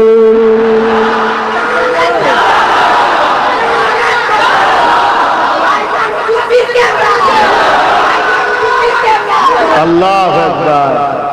আমার স্লোগান ওই রাস্তায় ঠিক ছিল। ওইখানে আমাকে নিয়ে যা করার করে লো, এখানে না, এটা আমার হুজুরের বিজনেস। আমি এমন কিছু হতে পারিনি, বুঝে আসছো? আমার হুজুরের কাছে আমি তিনার ঘোড়ার পায়ে ধুলো হতে পেরেছি কি জানি না। আহারে, তিনার পায়ের জুতো ধুলোর আশায় আর বলছে আমি ধন্য হব। কথা বুঝে আসছে? অতএব এইখানে না, এখানে হুজুরের স্লোগান দাও, আল্লাহর নারা দাও, অবশ্যই হুজুরের আওলাদ, উপযুক্ত আওলাদ, জামানার মুজাদ্দিদ দাদা হুজুরের স্লোগান দাও। কথা শুনছেন তো? আবার দাদা হুজুরকে এখন হুজুরের আওলাদ বলতে অনেকে অস্বীকার করছে। যে করছে তার জবাব সে দেবে। দাদা হুজুরের সিজরা নামা দেখো, নসব নামা দেখো, কুরসি নামা দেখো। দাদা হুজুর হলেন আমার নবীর বংশের আওলাদ। জোরে বলুন সুবহানাল্লাহ। কথা বুঝে আসছে? নবী হলেন কুরাইশ, পুরপুরা আবু বকর হলেন কুরাইশ। হযরত আবু বকর হলেন কুরাইশ, পুরপুরা আবু বকর কুরাইশ। ওমর ফারুক কুরাইশ, পুরপুরা আবু বকর কুরাইশ। মাওলা আলী কুরাইশ, পুরপুরা আবু বকর কুরাইশ। উসমান গনি কুরাইশ, পুরপুরা আবু বকর কুরাইশ। তোমাদের হাওড়া জেলা ধন্য করে হাজী ইসহাক সাহেব কুরাইশ, নবীর আওলাদ। জোরে বলুন সুবহানাল্লাহ। এক আওলাদ হয় খুনের, এক আওলাদ হয় বংশের। তোমাদের অত বুকে ব্যথা হয় কেন? না, আমি তো হতে পারিনি, কেউ হয়েছে তাকে সম্মানও করব না। এটা তো হিংসামূলক কাজ না। কথা মাথায় ঢুকছে? এটা মাথায় রাখবেন। এনারা হলেন নবী বংশের আওলাদ, নবীর আওলাদ, নবীর খানদানের আওলাদ। ইনাদের মাকাম, ইনাদের সম্মান, ইনাদের আজমাত, ইনাদের রিফাত আল্লাহ বাড়িয়েছে। অতএব এবং দাদা হুজুর হলেন উপযুক্ত আওলাদ, উপযুক্ত আওলাদ, জামানার মুজাদ্দিদ, জামানার মুজাদ্দিদ। কয়েক কোটি লোককে ঈমানের রাস্তা দাদা হুজুরের ওসিলায় আল্লাহ মিলিয়েছে। জোরে বলুন সুবহানাল্লাহ। কথা বুঝে আসছে তো? যাই হোক ভাইরা আমার, আসেন যে কথা বলছিলাম, আমার নবী পাক সাল্লাল্লাহু আলাইহি সাল্লাম 12 রবিউল আউয়াল সোমবার শবে সাদেকের সময় দুনিয়ায় তাশরীফ এনেছিলেন। দুনিয়ায় কি করেছিলেন?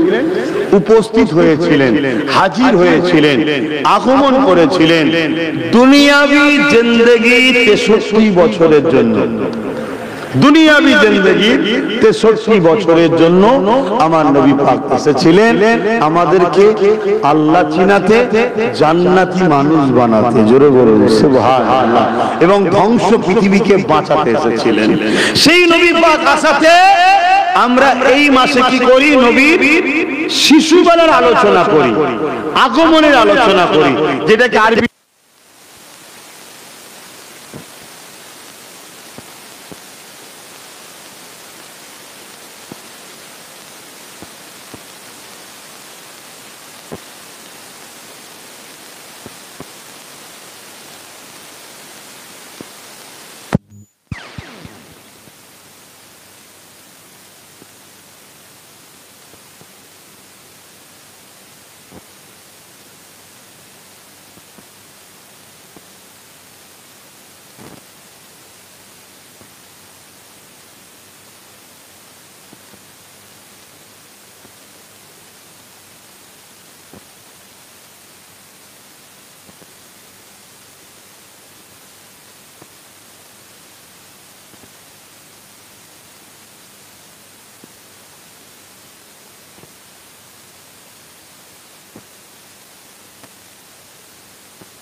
আল্লাহুম্মা সাল্লি আলা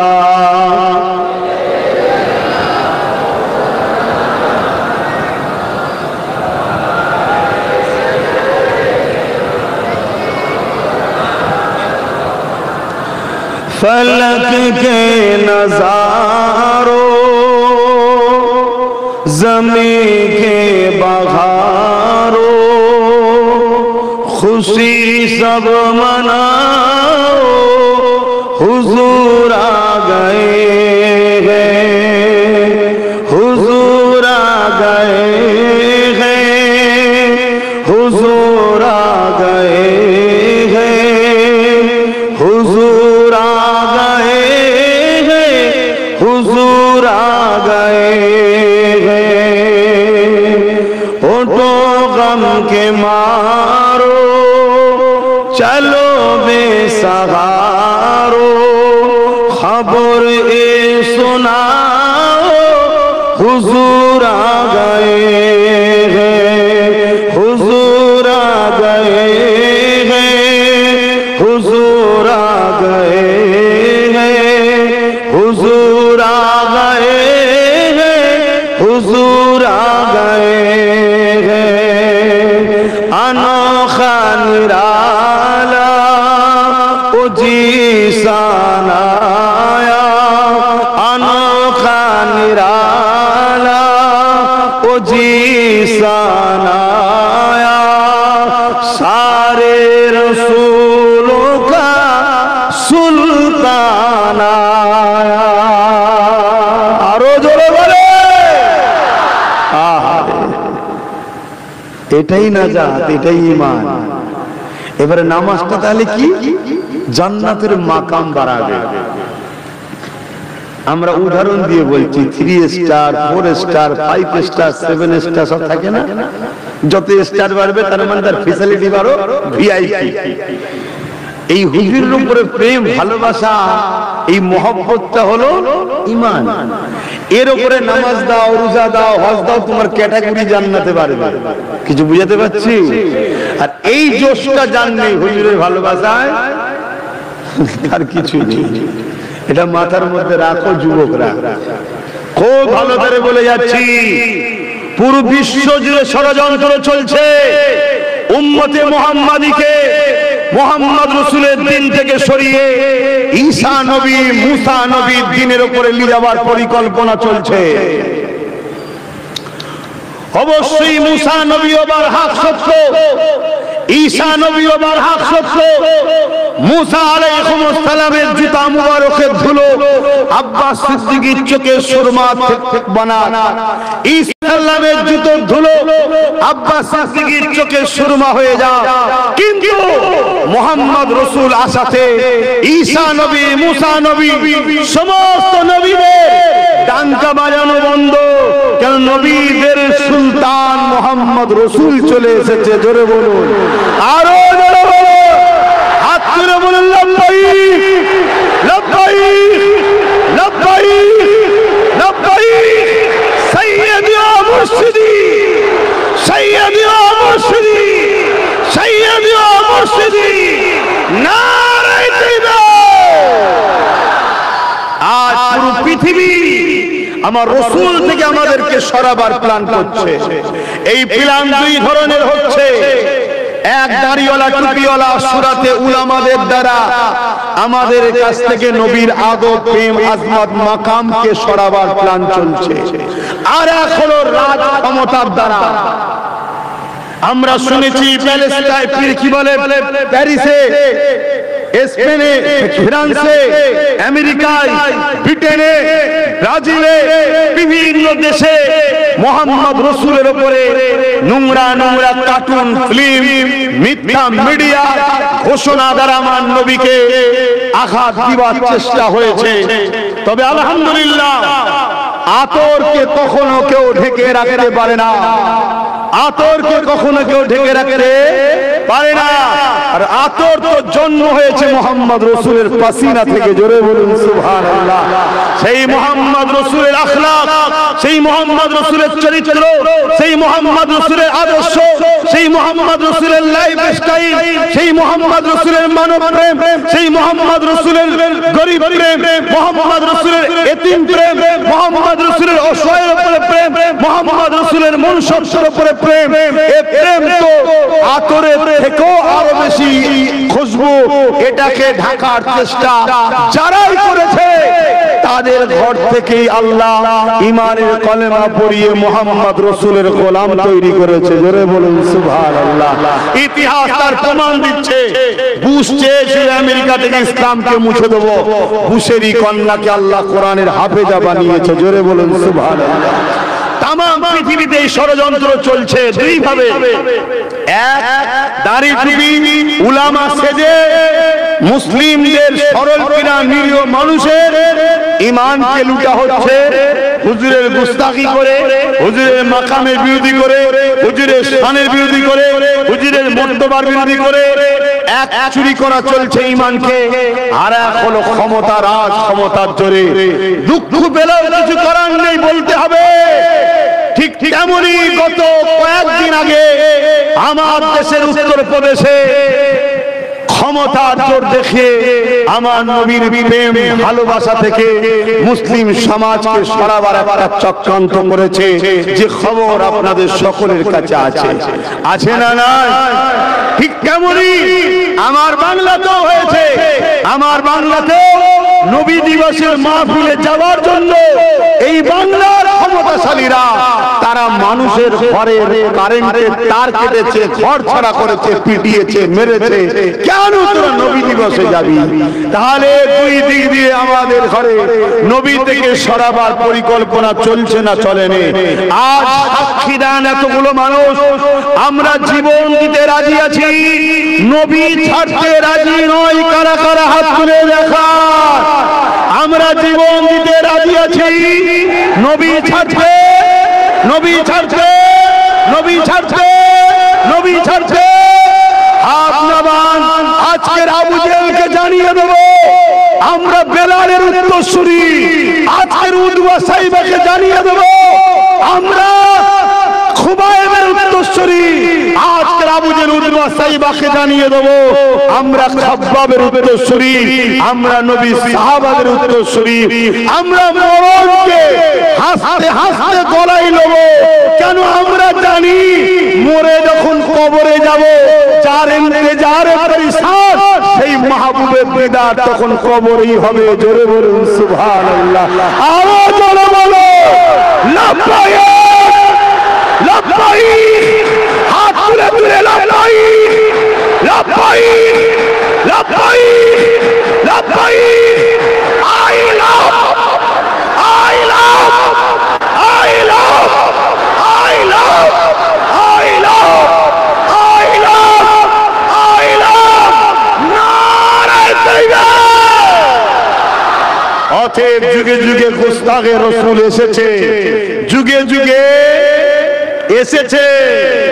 আমরা জানি, আমরা জানি মুসাইলামাতুল কাজ্জাবের নাম শুনেছেন? কি গো মুসাইলামাতুল কাজ্জাব শুনেন নে? আমার রাসূল পাক চলে যাবার পর প্রথম ফিতনা, হুজুর চলে যাবার পর প্রথম ফিতনা কি? মুসাইলামাতুল কাজ্জাব। মুসাইলামাতুল কাজ্জাবকে ইসলামের দুশমন রাষ্ট্ররা অর্থ দিয়েছে, সৈন্য দিয়েছে 90,000, অস্ত্র দিয়েছে। মুসাইলামাতুল কাজ্জাব এই পাওয়ার নিয়ে মুহাম্মদ সাল্লাল্লাহু আলাইহি ওয়াসাল্লামের খতমে নবুয়তের উপরে আঘাত দিয়েছে। আমার নবী শেষ নবী তো নাকি? আমার নবীর পরে নবী লাগবে নাকি আপনাদের? এরপরও রাসূল বলেছেন মিথ্যা নবী দায়ীরা 30টা হবে। আল্লাহ সেই সকল জালিমের হাত থেকে আমাদের ঈমান ইজ্জত হিফাজত করে, বলুন আমিন। তো মুসাইলামাতুল কাজ্জাব সে মিথ্যা নবী দাবি করেছে, খতমে নবুয়তের উপর আঘাত দিয়েছে। মন অনেকে বলে সবই ঠিক আছে, আব্বাস সিদ্দিকী বড্ড কড়া কড়া কথা বলে ফেলে, বড্ড কড়া লোক। আসো আমার দাদু কি করেছে একটু দেখি। আমি তো কড়া কথা বলে ফেলি। আমার দাদু সিদ্দিকী আকবর নবী পাকের প্রথম সাহাবী, তিনি কি করেছে একটু জানা দরকার আছে তো নাকি? সাহাবা ভাইদের ঘরে নিয়ে বসেছে, নিয়ে বলছে সাহাবা ভাইরা নবীর অনুসারীরা, মুসাইলামাতুল কাজ্জাব ও তো নবীর খতমে নবুয়তে আঘাত দিয়েছে। নবী খতমে নবুয়তে আঘাত দিয়েছে, কি করা যাবে? সাহাবা ভাইরা বলছে আল্লাহ পাক আমার নবী পাক সাল্লাল্লাহু আলাইহি সাল্লামকে কবুল করে নিয়েছে। জোরে বলুন সুবহানাল্লাহ। অতএব দুনিয়ায় আমার নবীকে কে মানলো না মানলো এতে আমার নবীর কিছু যায় আসে না। কত সত্য না মিথ্যা? 100% সত্য। পুরো পৃথিবীর লোক যদি এক হয়ে আমার নবীকে যদি বিরুদ্ধে আন্দোলন করে যে মুহাম্মদ রাসূলকে রাসূল বলে মানছি না, মানবো না, এই আমার নবী কি যায় আসে? আবার দুদিন পরে দেখবেন আমার এই কথা না কেটে আবার কেউ ছেড়ে দেয়। এই যে বললাম মুহাম্মদ রাসূলকে মানছি না, মানবো না, এইটুকু না কেউ কেটে ছেড়ে দেয়, ছেড়ে দেবে। এই দেখো, এই দেখো, পজ করা বড় মুশকিল হয়ে গেছে। তবে যারা মুনাফিক হয় তারা এই কাটা বক্তব্য বলেই লাফালাফি করে। মুমিনের কাজ তার তদন্ত করা। মুমিনের কাজ কি? তার তদন্ত করে তারপরে কথা বলবে সে। যার তার কথাই মুমিন চট করে কিছু বলে তাহলে না, কেন মুমিন জানে এক মুমিনের উপরে আঘাত দিলে কি হয়। কথা বুঝে আসছে? আর মনে রাখবেন, আব্বাস সিদ্দিকী যদি কখনো কাউকে কিছু বলে, অনেক দিন ধরে অনেক কিছু তার বিষয়ে সহ্য করে দেখে দেখে দেখে কোরআন হাদিসে মিলিয়ে মিলিয়ে, আমারও তো কিছু লোক আছে রে বাবা জানা শোনা, মৌলানা মুফতি টুফতি আছে তো নাকি, শুধু তোরাই মৌলানা মুফতি, আমাদের দিকে কেউ নেই? হ্যাঁ, তাদের সঙ্গে যোগাযোগ করে আর করে খোঁজ খবর নিয়ে তারপরে একটা স্ট্যাম্প দেওয়া হয়, যা তোকে দিয়ে দিলাম, তুই ওই নিয়ে। কথা বুঝে আসছে তো নাকি? হ্যাঁ, কিন্তু মনে রাখবেন নিজের জন্য নয়। কারণ মান আহাব্বা লিল্লাহ ওয়া আবগাদা লিল্লাহ ওয়া আতা লিল্লাহ ওয়া মানা লিল্লাহ ফাকাদ ইসতাকমাল ঈমান। ভালোবাসতে হবে আল্লাহর জন্য, দুশমনি করতে হবে আল্লাহর জন্য, আত্মহত্যা করতে হবে আল্লাহর জন্য, বিচ্ছেদ হতে হবে আল্লাহর জন্য, নিজের জন্য নয়। নিজের জন্য লড়াই করাই হারাম, চলবে না। আল্লাহর জন্য লড়াই করা ফরজ, চলবে। ওই লড়াইয়ে যদি আপনি মারা যান বেহিসাব জান্নাতি, আর বেঁচে গেলে গাজী। জোরে বলুন সুবহানাল্লাহ। কথা বুঝে আসছে বাপ ভাইরা? হ্যাঁ, অনেকের মাথায় নাও ঢুকতে পারে। একটা অমুসলিমের উপরে জুলুম হচ্ছে, আপনি অমুসলিমের পাশে দাঁড়িয়ে গিয়ে লড়াই করতে গিয়ে মারা গেলেন, আপনার দিলের মধ্যে যদি এইটা থাকে যে আল্লাহর সৃষ্টিকে বাঁচাতে চাইছি, এটাও আল্লাহর জন্যই লড়াই। জোরে বলুন সুবহানাল্লাহ।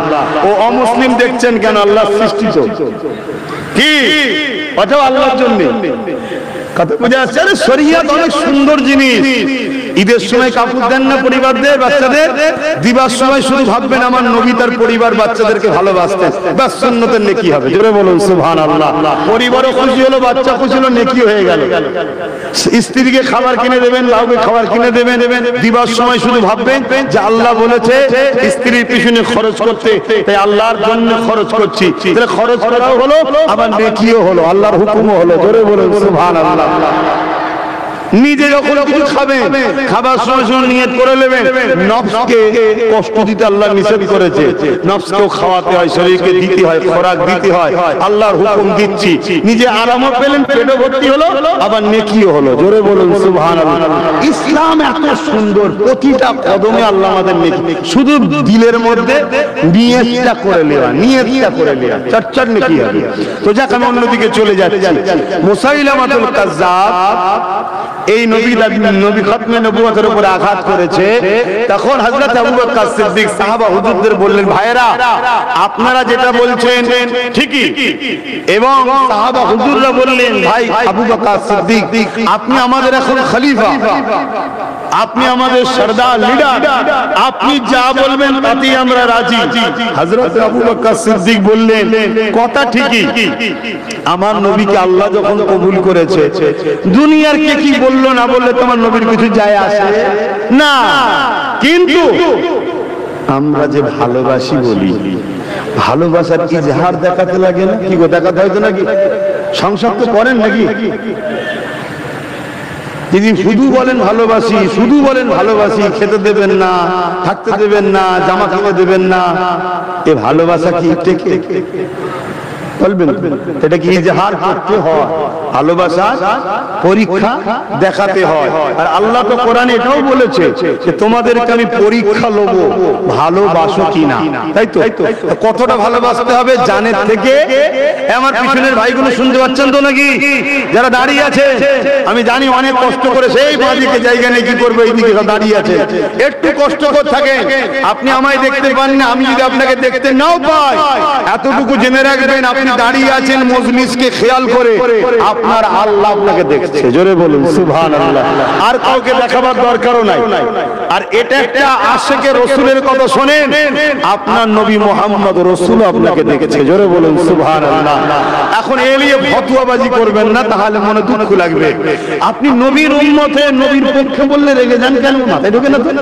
হচ্ছে বলছেন আমি নবীর উম্মত না, দেখার মালিক তো আল্লাহ, আপনি নবীর কথা কেন বললেন?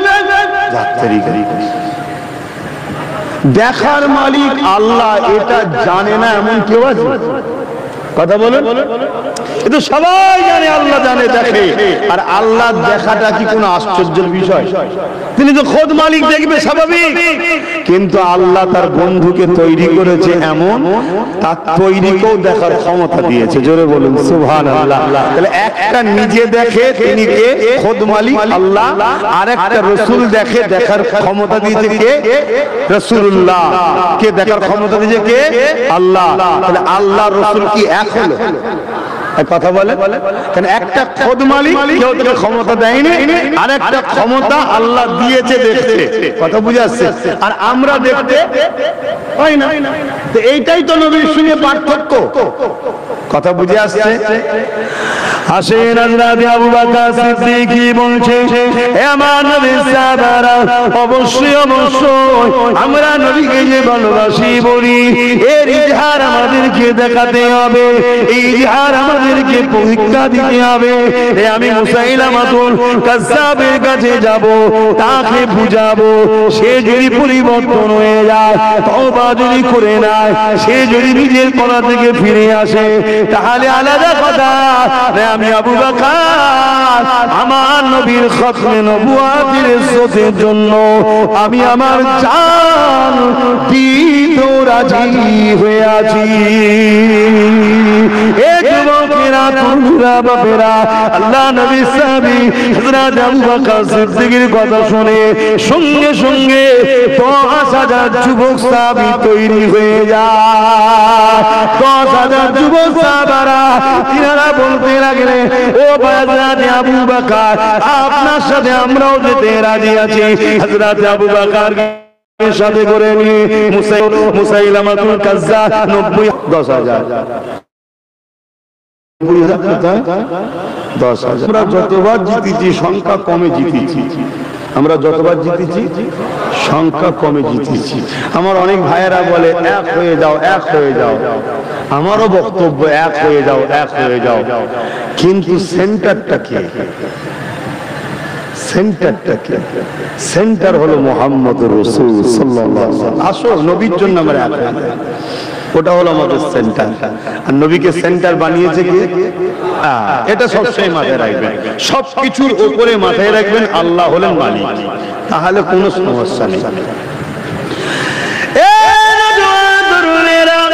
হযরত আবু বকর সিদ্দিক 10,000 সাহাবা হুজুরদেরকে নিয়ে মুসাইলামাতুল কাজ্জাবের বাড়ি চলে গেলেন। মুসাইলামাতুল কাজ্জাব 90,000 সৈন্য নিয়ে উলঙ্গ তরোয়ার নিয়ে তাকে পাহারা দিতে লেগেছে।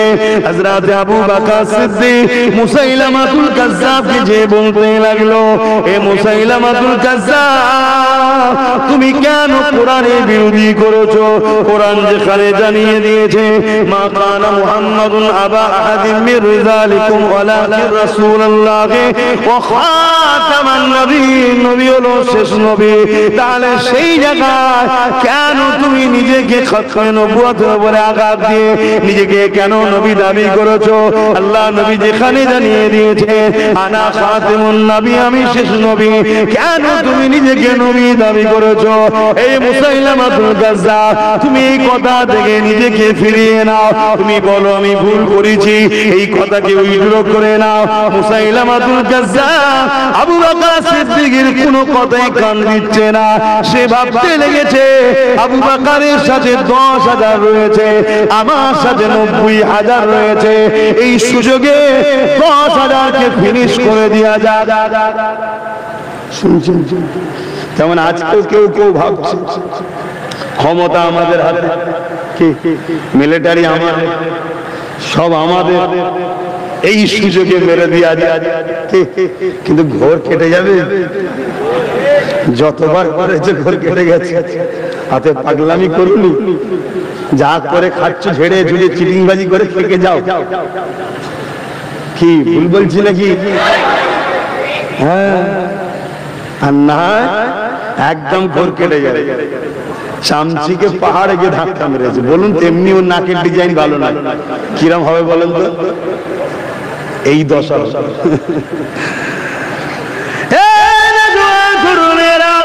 মুসাইলামাতুল কাজ্জাব আর কোনো কথা না শুনে ইশারা করে দিল তার জালিম বাহিনীকে।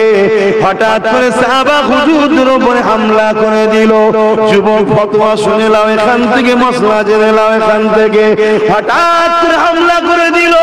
এই হামলা করে দেওয়ার পরে আচমকা হামলাতে আমার নবী প্রয়োগ করবে 100 বছর ইবাদত। কোরআন নাজিল হয়েছে, কোরআন নাজিল হয়ে ওই রাত্রির মাকামে তো হয়েছে।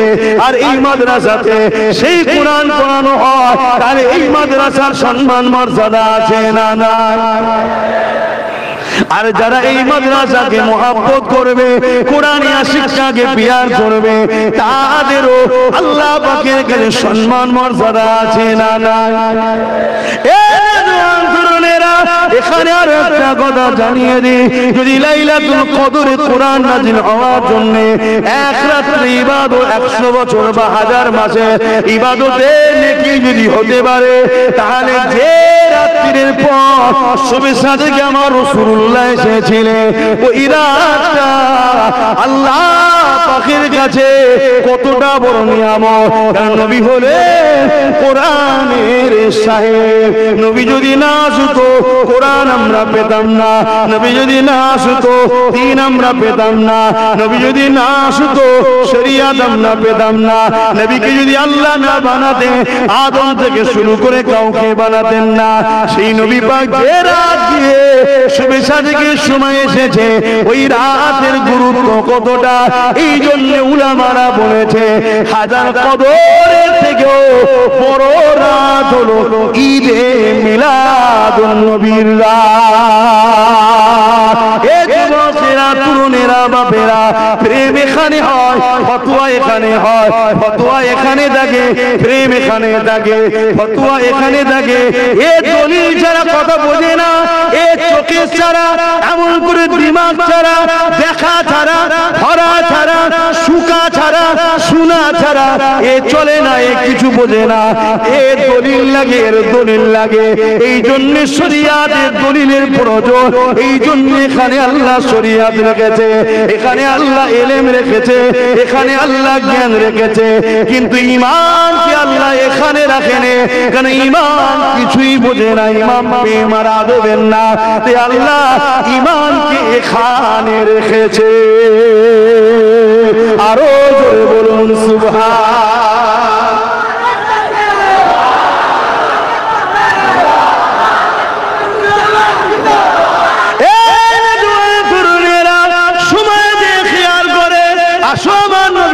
মিলাদের আলোচনা করে নেই, কেন মিলাদের আলোচনা করতেই হবে। আল্লাহ পাক কোরআনের মধ্যে জানিয়ে দিলেন, কুল বিফাদিলিল্লাহি ওয়া বিরহমাতিহি ফাবিযালিকা ফালিয়াফরাহু ওয়া কাবলাম কুল মা মানা ফরমায়ে।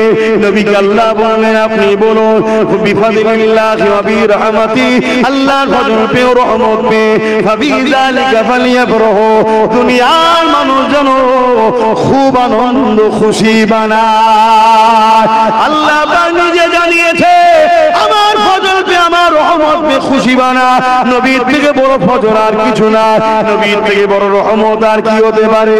এই যুবকেরা, সূরা আম্বিয়ার মধ্যে আল্লাহ জানিয়ে দিলেন, ওমা আরসালনাকা ইল্লা রাহমাতাল লিল আলামিন। আল্লাহ বললেন রহমত পে খুশি বানা। আর নবী পাঠিয়ে আল্লাহ বলছে, মুহাম্মদ রাসূলকে আমি তামাম আলমের জন্য দয়া করে পাঠিয়েছি। এ যুবকেরা, আমার নবী পাক আল্লাহর বড় ফজল আল্লাহ কোরআনের মধ্যে জানিয়ে দিলে, এ দুনিয়ার মানুষের লাকাদ মান্নাল্লাহু আলাল মুমিনিনা ইয বাআসা ফীহিম রাসূলা।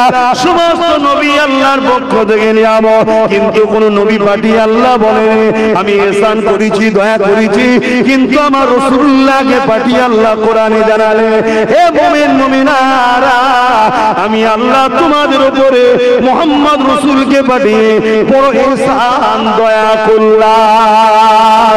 এই জন্য तमाम পৃথিবীর আহলে সুন্নাত ওয়াল জামাত সুন্নি মানুষেরা নবীর মিলাদুন নবীকে ঈদে মিলাদুন নবীর মাহফিল হিসাবে বানায়। কারণ নবী মুমিনদের জন্য নিয়ামত, তাই নবী পেয়ে আমরা ধন্য হয়েছি, তাই আমরা নবীর মিলাদের মাহফিল বানাই। আরেকটু আগিয়ে চলে আল্লাহ কোরআনের মধ্যে জানালে,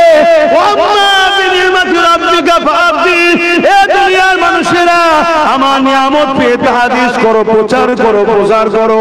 আমার আল্লাহ পাক নবী পাক, আমার আল্লাহ পাকের সব থেকে বড় নিয়ামত, আল্লাহ নিয়ামত পেয়ে হাদিস করতে বলছে, চর্চা করতে বলছে, আলোচনা করতে বলছে। এই আল্লাহর সব থেকে বড় নিয়ামত হলো নবী।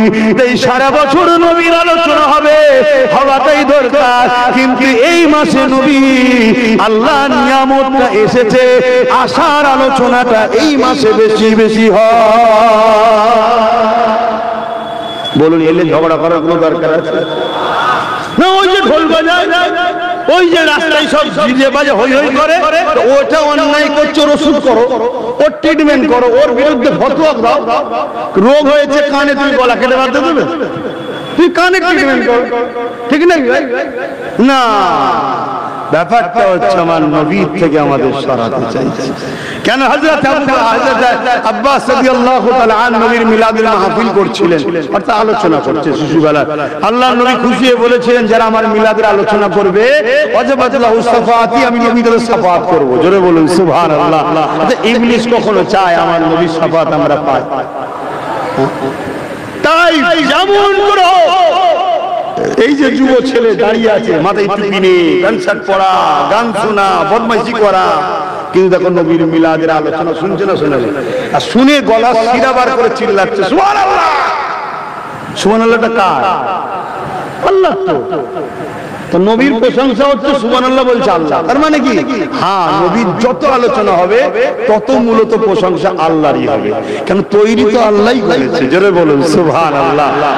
কি যত শান হবে, যত আলোচনা হবে, তত কিন্তু মূলত যিনি তৈরি করেছে তারই শান মর্যাদা কত, এটাই প্রচার হচ্ছে। জোরে বলুন সুবহানাল্লাহ।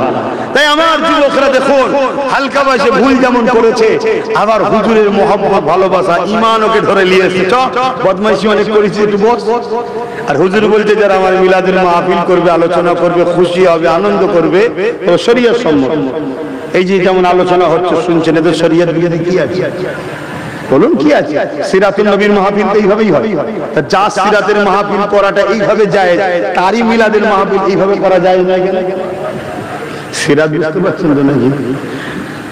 এখানে জন্ডিস রোগ আছে, তাদের ধারণা 40 বছরের আগেটা আমরা লোক না, কেন নবী ছিল না। নাউজুবিল্লাহ বলে। হ্যাঁ, রোগটা ওই জায়গাতে, রোগটা ওই জায়গাতে। তো ভাইরা আমার মনে রাখবেন, পৃথিবীর কার ক্ষমতা আছে আমার নবীর মিলাদের শুকরিয়া আদায় করার?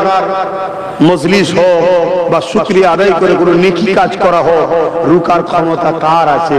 আমার নবী নিজের মিলাদের শুকরিয়া নিজেই আদায় করেছে। জোরে বলুন সুবহানাল্লাহ। আল্লাহ নবী প্রতি সোমবার দিন রোজা রাখতেন। সাহাবারা জিজ্ঞেস করছেন, হুজুর আপনি রোজা রাখেন কেন? আল্লাহ নবী বললেন, এই দিন আমি এসেছিলাম, এজন্য আমি শুকরিয়ায় রোজা রাখছি। জোরে বলুন সুবহানাল্লাহ। শুনছো তোমার ভাইরা? আমি এতটুকু বলে যাই, পুরো পৃথিবী জুড়ে যদি গুনাহ করেও নিয়ে যাস, পুরো পৃথিবী জুড়েও যদি গুনাহ করে নিয়ে যাস, এই নবীর দুশমন না হয়ে যাস, মার খেয়ে হলো একদিন না একদিন জান্নাত 100% আল্লাহ দেবে। জোরে বলুন সুবহানাল্লাহ। বলুন ইনশাআল্লাহ।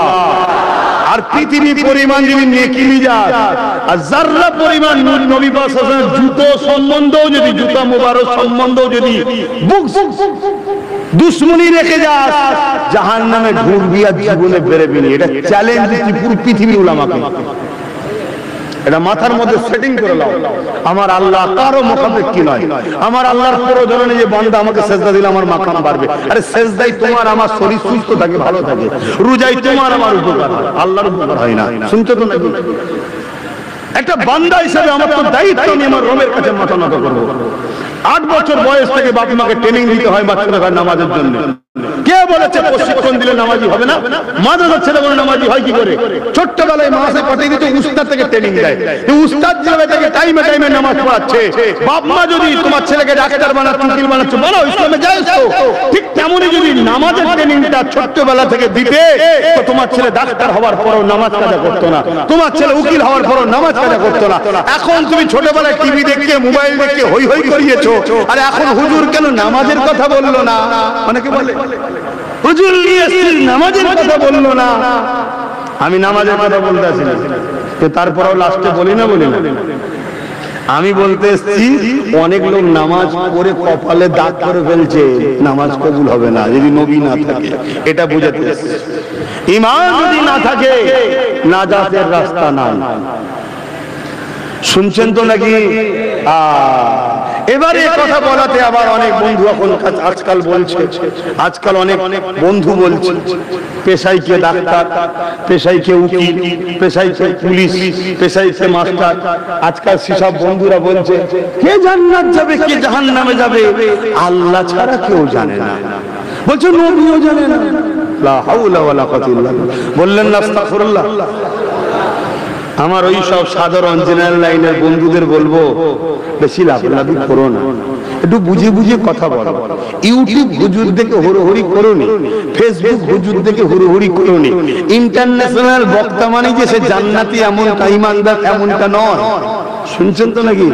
হ্যাঁ, যেমন সোনা চিনতে গেলে কোষ্ঠী পাথর দরকার, ঈমানদার চিনতে গেলে মুহাম্মদ রাসূল দরকার। জোরে বলুন সুবহানাল্লাহ। এটা মনে থাকবে তো নাকি? অতএব এনাদেরকে ভালোবেসে বলছি তওবা করে নেন, ইস্তেগফার করে নেন।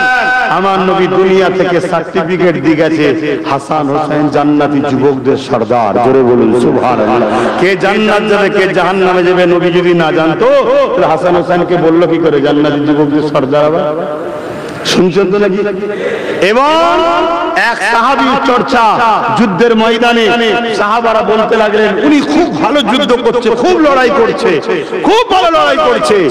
আল্লাহর নবী তার সম্বন্ধে বলেছিল সাহাবারে সবই ঠিক আছে কিন্তু ও জাহান্নামে যাবে।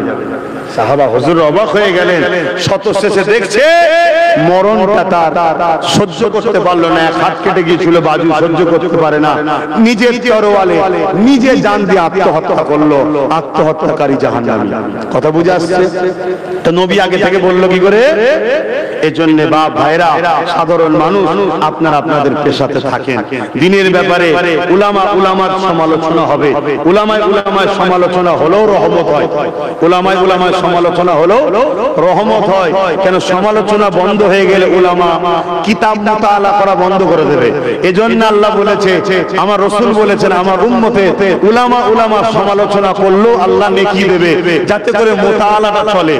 আর না হয় যে যেখান থেকে খুশি যা কিছু বলে দেবে সবটাই জায়েজ হয়ে যাবে। কথা বুঝে আসছে তো? তো যাই হোক, এটা অনেক বড় ব্যাপার, আমি ওইদিকে যাচ্ছি না। আমার নবী পাক সাল্লাল্লাহু আলাইহি সাল্লামের মিলাদের মাসে এসেছেন। আমি আর একটা ছোট কথা বলে যাই। আল্লাহ নবী নবী 40 বছর বয়সে নবুয়তের এলান করলেন। এলানের পরে আল্লাহ নবী নিজে বকরি জবাই করে খানা করে সাহাবা হুজুর দিগকে মিলাদের খানা খাইয়েছে। আরো জোরে বলুন সুবহান। জি বলবো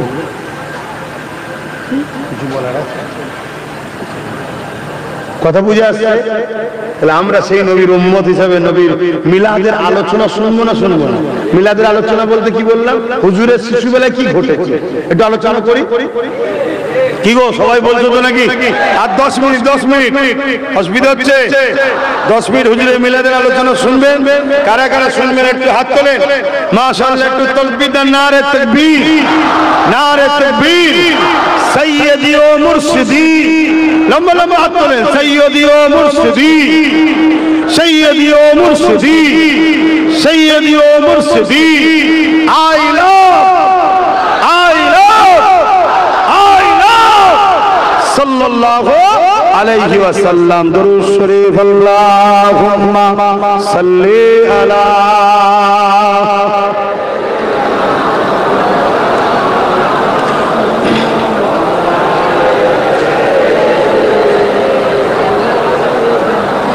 যদি আমার নবীর ভালোবাসাতে জেল খাটতে হয়, ভালোবাসলে আপনারা জেলে যেতে রাজি আছেন তো নাকি?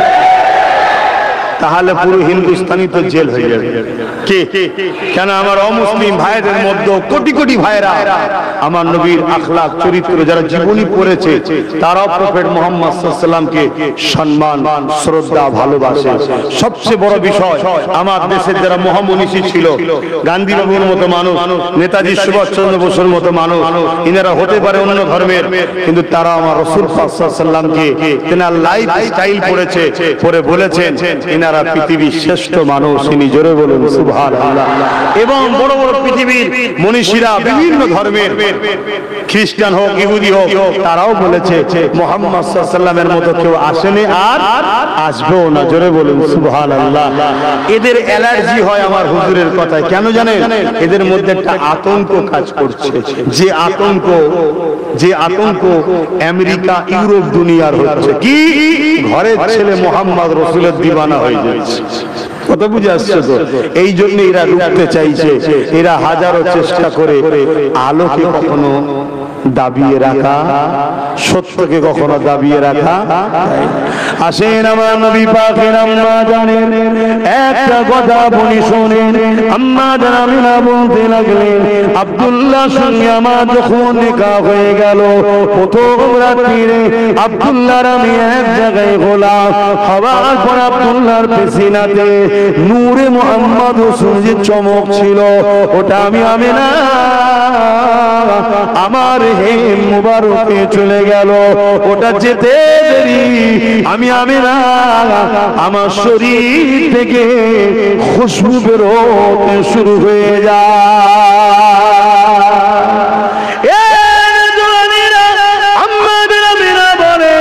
খুশবু আস্তে আস্তে ছড়াতে ছড়াতে পুরো মক্কার গলিতে এই খুশবু ছড়াতে শুরু করে দেয়।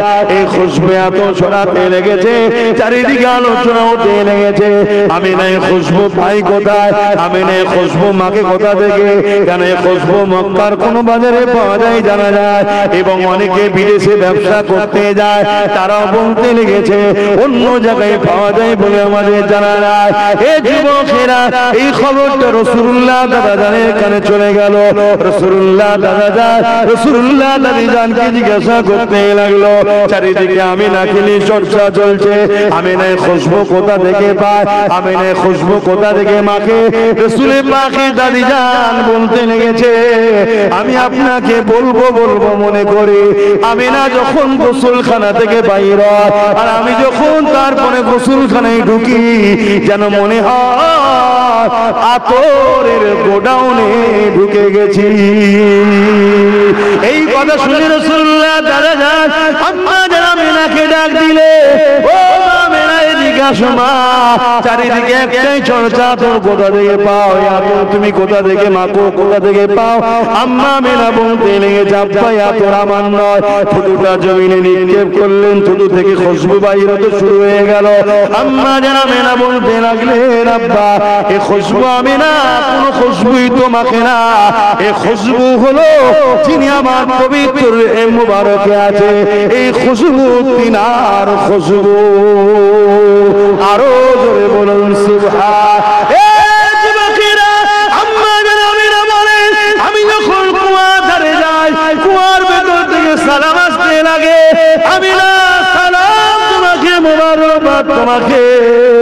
আমি আমিনা গিয়ে যেতে লাগলাম, খাবড়ে খাবড়ে গিয়ে দেখি কুয়ার পানিটা কানা পরিমাণ এসে গেছে এবং কুয়া থেকে আওয়াজ আসতে লেগেছে, সাইয়্যিদুল মুরসালিনের আম্মা কি দরকার ছিল পানি আনতে আসা? হুকুম করলে গিয়ে ঘরে বাটি ভরে দিয়ে আসতা।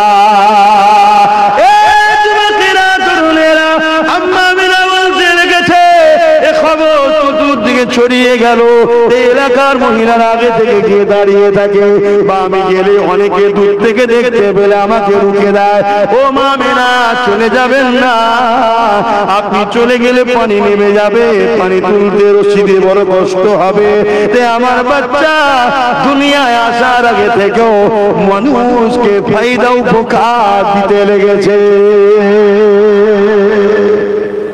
বলো নবীর এই ছোটবেলার কথাগুলো শুনলে তোমাদের খুশি হয় না দুঃখ হয়? একেই বলা হয় ঈদ, মিলাদ, নবীর মাহফিল। কথা বুঝে আসছে?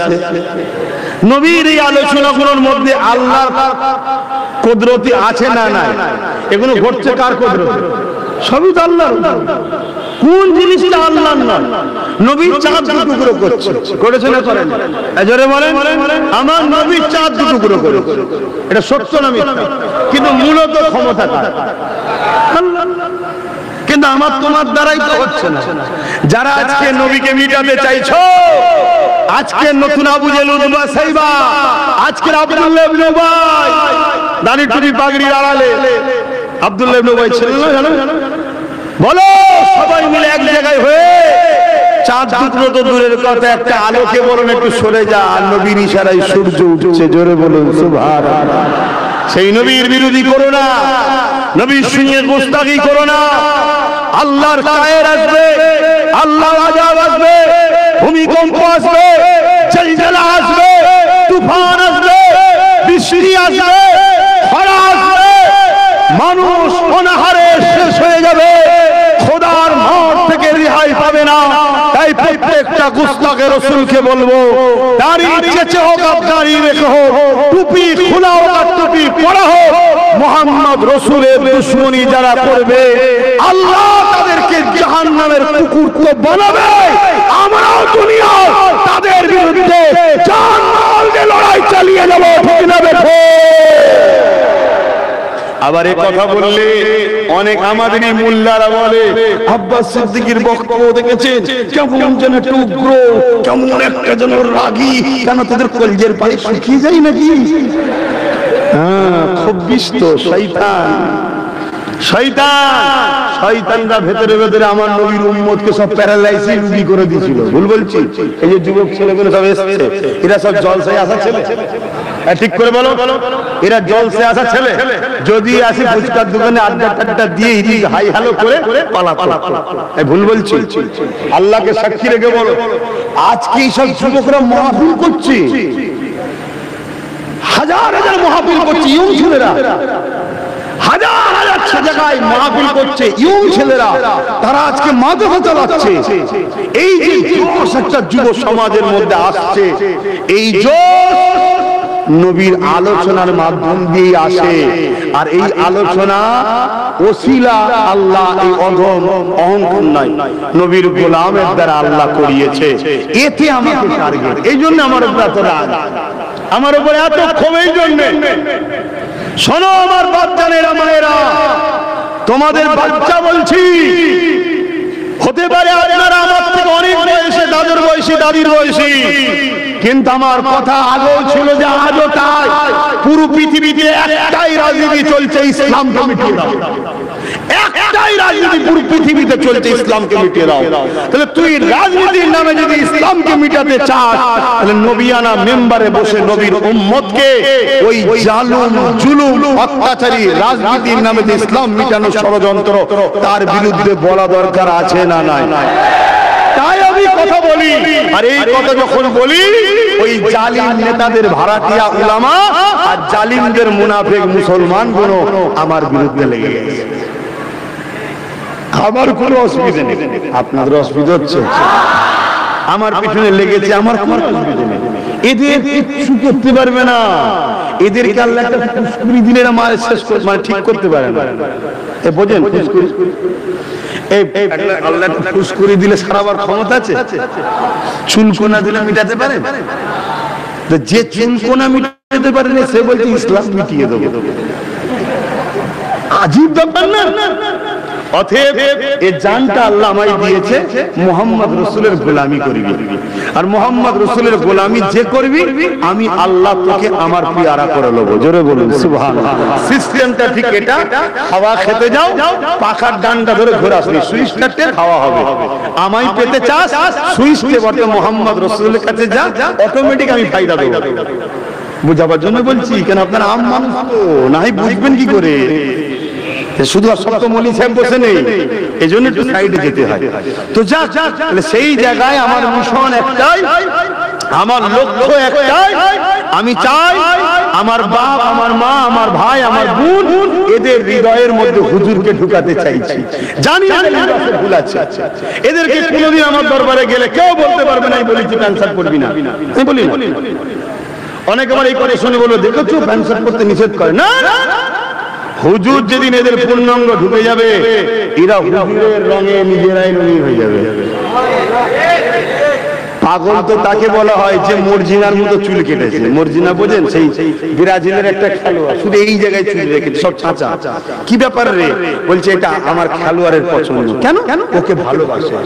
ওই ভালোবাসার নেশা যখন এদের দিলে ঢুকে যাবে না, এদের মুখে দেখবেন অটোমেটিক দাড়ি বেরোচ্ছে, অটোমেটিক মাথায় টুপি উঠছে, অটোমেটিক জুব্বা ঢুকছে, অটোমেটিক পায়জামা পাঞ্জাবি পরছে, অটোমেটিক মসজিদে যাচ্ছে, অটোমেটিক কি বলে হজ করতে যাচ্ছে।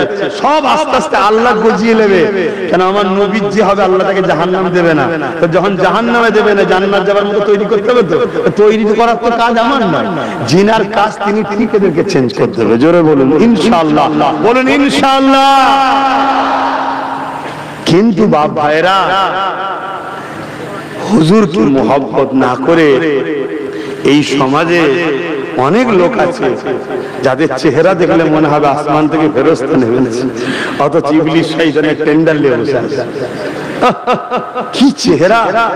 কিন্তু ইবলিস শয়তানের টেন্ডার নিয়ে বলে ঘুরিয়ে ফিরিয়ে শুধু আমার হুজুরকে ছোট করছে, শুধু ছোট করছে। এরকম সমাজ আছে না? বলুন আমি ভুল বলছি? কেউ হুজুরের আহলিয়া আমাদের খাদিজা হুজুরকে নিয়ে সমালোচনা করেছে না করেন? কেউ হুজুরকে নিয়ে সিক্স প্যাক এটা ওইটা সব বলেছে না বলেন? দেখলে মনে হবে নূর চমকাচ্ছে, ফেরেশতা এসেছে। বলুন এসব কথাগুলো যারা বলে তারা হুজুরকে ছোট করছে না করেন? হ্যাঁ, কেউ বলে আবার হাজা করে, বলতেও তো ভয় লাগে, আল্লাহ না নারাজ হয়ে যায়। কিন্তু ছেলেদের জানাতে হবে। হযরতে মওলা আলী শেরে খোদা, তিনার সম্বন্ধে বলে কেউ কেউ তিনি নাকি নাউযুবিল্লাহ শারাব পান করেছে। বলুন বলুন কে? প্যান্ট শার্ট পরা ছেলে বলেছে? এ দাড়ি চাঁদা ছেলে বলেছে? দাড়ি চাঁদা ছেলে নিজে হয়তো মদ খেয়েছে, কিন্তু মওলা আলীর গায়ে দাগ লাগায়নি। মওলা আলী কে? মওলা আলী হলো ইলমের দরজা। নবী পেতে গেলে মওলা আলীকে দরকার। নবী বলেছে আমি হলাম ইলমের শহর, আলী হলো ইলমের শহরের দরজা। তাই মওলা আলী বলতো নবীর কাছে যে একবার যাবে আমার কাছে দুবার আসবে। একবার আমার দরজার মধ্যে দিয়ে যাবে, আবার দেখা করে বেরোবার সময় আমার মধ্যে দিয়ে আসবে। জোরে বলুন সুবহানাল্লাহ। 9 বছর যখন বয়স ছিল তখন হুজুরের হাতে হাত দিয়ে হুজুরের কলেমা পড়েছে। কথা বুঝে আসছে? কোন কোন রায়াতে 7 বছর বয়স, ছোটবেলা থেকে হুজুরকে ইক্তেদা করে নামাজ পড়তো, হুজুরের সঙ্গে রোজা রাখতো। নামাজ ফরজ হবার আগেও হুজুর নামাজ পড়তেন, রোজা ফরজ হবার আগেও হুজুর রোজা রাখতেন। মওলা আলী ফরজ হবার আগেও হুজুরের দেখা দেখি ওযু করতেন, নামাজ পড়তেন, রোজা রাখতেন। তাহলে মওলা আলী যদি মদ খায়, হুজুরের দেখা দেখি সব করেছে, তাহলে ঘুরিয়ে বলেছে হুজুরও মদ খেয়েছে। নাউযুবিল্লাহ। ঘুরিয়ে এটাই বলা হবে হুজুরকে অনুসরণ করে ছোটবেলা থেকে চলছেন। শুনছেন তো নাকি? কেউ 7 বছরের কোন ছেলে আপনাদের ঘরের অমুসলিমদের বাচ্চারাও খায়? এগুলো মাথায় ঢুকাও। লড়াইটা এখানে জলসা নিয়ে নয়, এখানে লড়াইটা হাড়ির ভাগাভাগি নিয়ে নয়। এই লড়াইটা তোমাদের ঈমানকে শেষ করতে চাইছে। এবার কেন শেষ করতে চাইছে? একটাই কথা, তোমরা যতই সংখ্যা কম হও, জালিমরা তোমাদের সঙ্গে লড়াই হেরে যায়। বদরে হেরেছেন, হারেন। এক মঈনুদ্দিন আজমিরির কাছে হেরেছেন, হারেন। মুজাদ্দেদ জামানের কাছে ব্রিটিশ হুকুমত হেরেছেন, হারেন। যেখানেই দেখবে কিসের জোরে তাহলে জিতছে। দাদা হুজুর কি দেশের প্রধানমন্ত্রী ছিল নাকি? খাজা হুজুর কি পৃথিবীর বড় কি বলে নেতা রাজা ছিল নাকি? তাহলে জিতছে কিসের জোরে? ওরা তো রিসার্চ করছে। জিতছে ঈমানের জোর। ঈমানটা কি? মুহাম্মদ রাসূলের সঙ্গে প্রেম ও আদব। প্রেম ও আদব। যে যত বেশি নবীকে ভালোবাসে, যে যত বেশি হুজুরকে মহব্বত করে, আর হুজুরের সঙ্গে তত লাগান, তত আদব, তত প্রেমানের তেজ। প্রত্যেকটা যুবককে এই মজলিস থেকে নবীর আগমনের মাসে একটাই নসিহত করে যাব। আশা করছি আমার যুবকগণ আমার কথা শুনবে। কি করবে তো ভাই?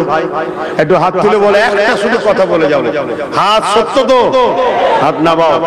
প্রতিদিন 11 বার দরুদ শরীফ না পড়ে ঘুমাবে না। এমন কোন রাত যেন তোমার জিন্দেগিতে না আসে যেদিন তুমি নবীর উপরে ঘুমাবার আগে 11 বার দরুদ শরীফ পড়োনি। কম কম এইটাই পড়ো, ছোট থেকে শুরু হোক। একদিন তুমি নিজে 100 বার পড়ে দেবে, মনে থাকবে আমার ভাইদের। এবার বলবেন নামাজের কথা বললেন না কেন? এখনো জলসা শেষ হয়নি আমার, এত তাড়াতাড়ি গিলছেন কেন? এমন করে যেন মনে হয় ওরা একাই নামাজ পড়ে, আমরা পড়িনি। কি সমস্যা! কিরে তুই ডাক্তার হচ্ছিস তো, মরনা হচ্ছিস তো, জ্বালা এসেছিস বাবা, বহুত জ্বালা এখানে। আপনারা সব আমাদের আপন, এর জন্য হাসি খুশিতে কথা বলেছি। কিন্তু রোজ রাত্রে এরম করে জলসা, রোজ জলসা, রোজ কথা বলতে হচ্ছে। শরীরের উপরে, মাথার উপরে চাপ, থাকবে হাজার কোয়ালিটির লোক, হাজার কিসমের লোক। তো যা অনেক কষ্ট দিচ্ছে আপনাদের নাকি আব্বা? আমার মুরব্বী আপনার কষ্ট হচ্ছে না তো? আসেন একটুখানি সালাম দিয়ে নি হুজুরকে, আদবের সাথে সালাম দেবো। ইয়া নবী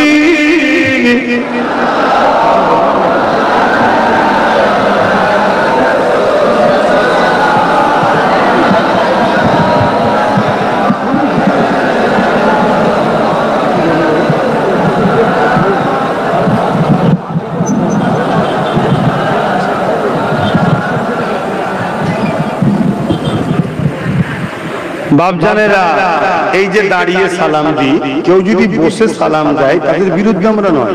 খুব ভালো করে শোনে, যদি কেউ বসে সালাম দেয় তাদের বিরুদ্ধে আমরা নয়, আমরা বিরুদ্ধে ফতোয়া দিই না। আমি আবার বলছি, এটা ফতোয়ার ব্যাপার নয়, এটা প্রেমের ব্যাপার। এটা এখান থেকে নয়। তা মশলা খুঁজতে যায় অনেক, টাকাটা ছাড়তে হবে। কোন পাকা আব্বা এদিকে সরে আসে,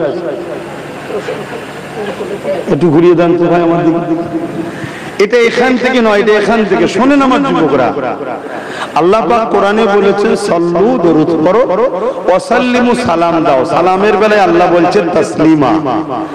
সবথেকে উত্তম ভক্তি, ভালোবাসা, আদবের সাথে সালাম দাও, দিবার মতো করে দাও। জোরে বলুন সুবহানাল্লাহ। তাই আমরা আদবে দিই।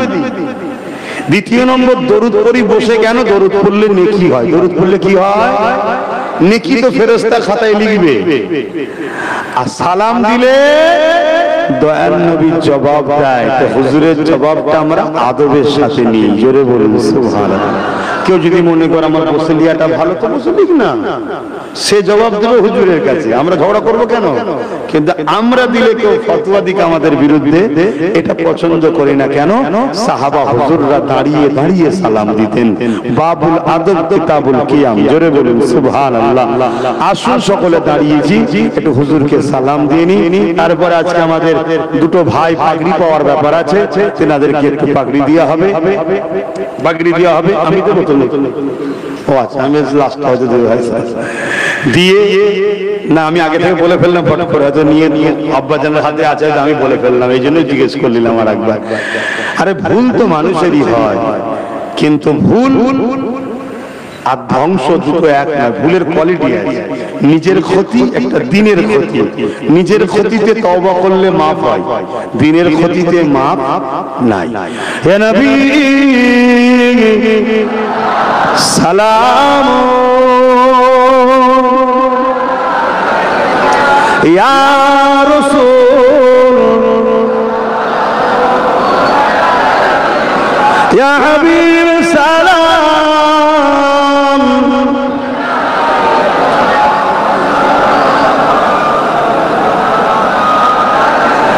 জিবরাইল দিলে এই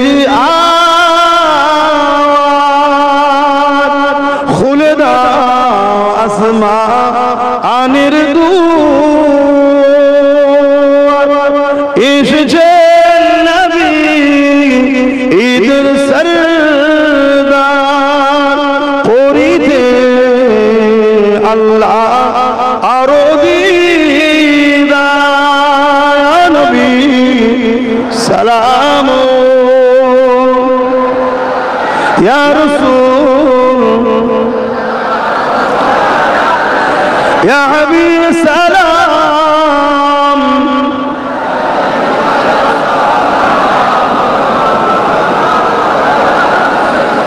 অনেক অনেক কাজ আছে, ঈশার নামাজ আছে, 9:30 নামাজ হবে, তারপর আবার জলসা হবে।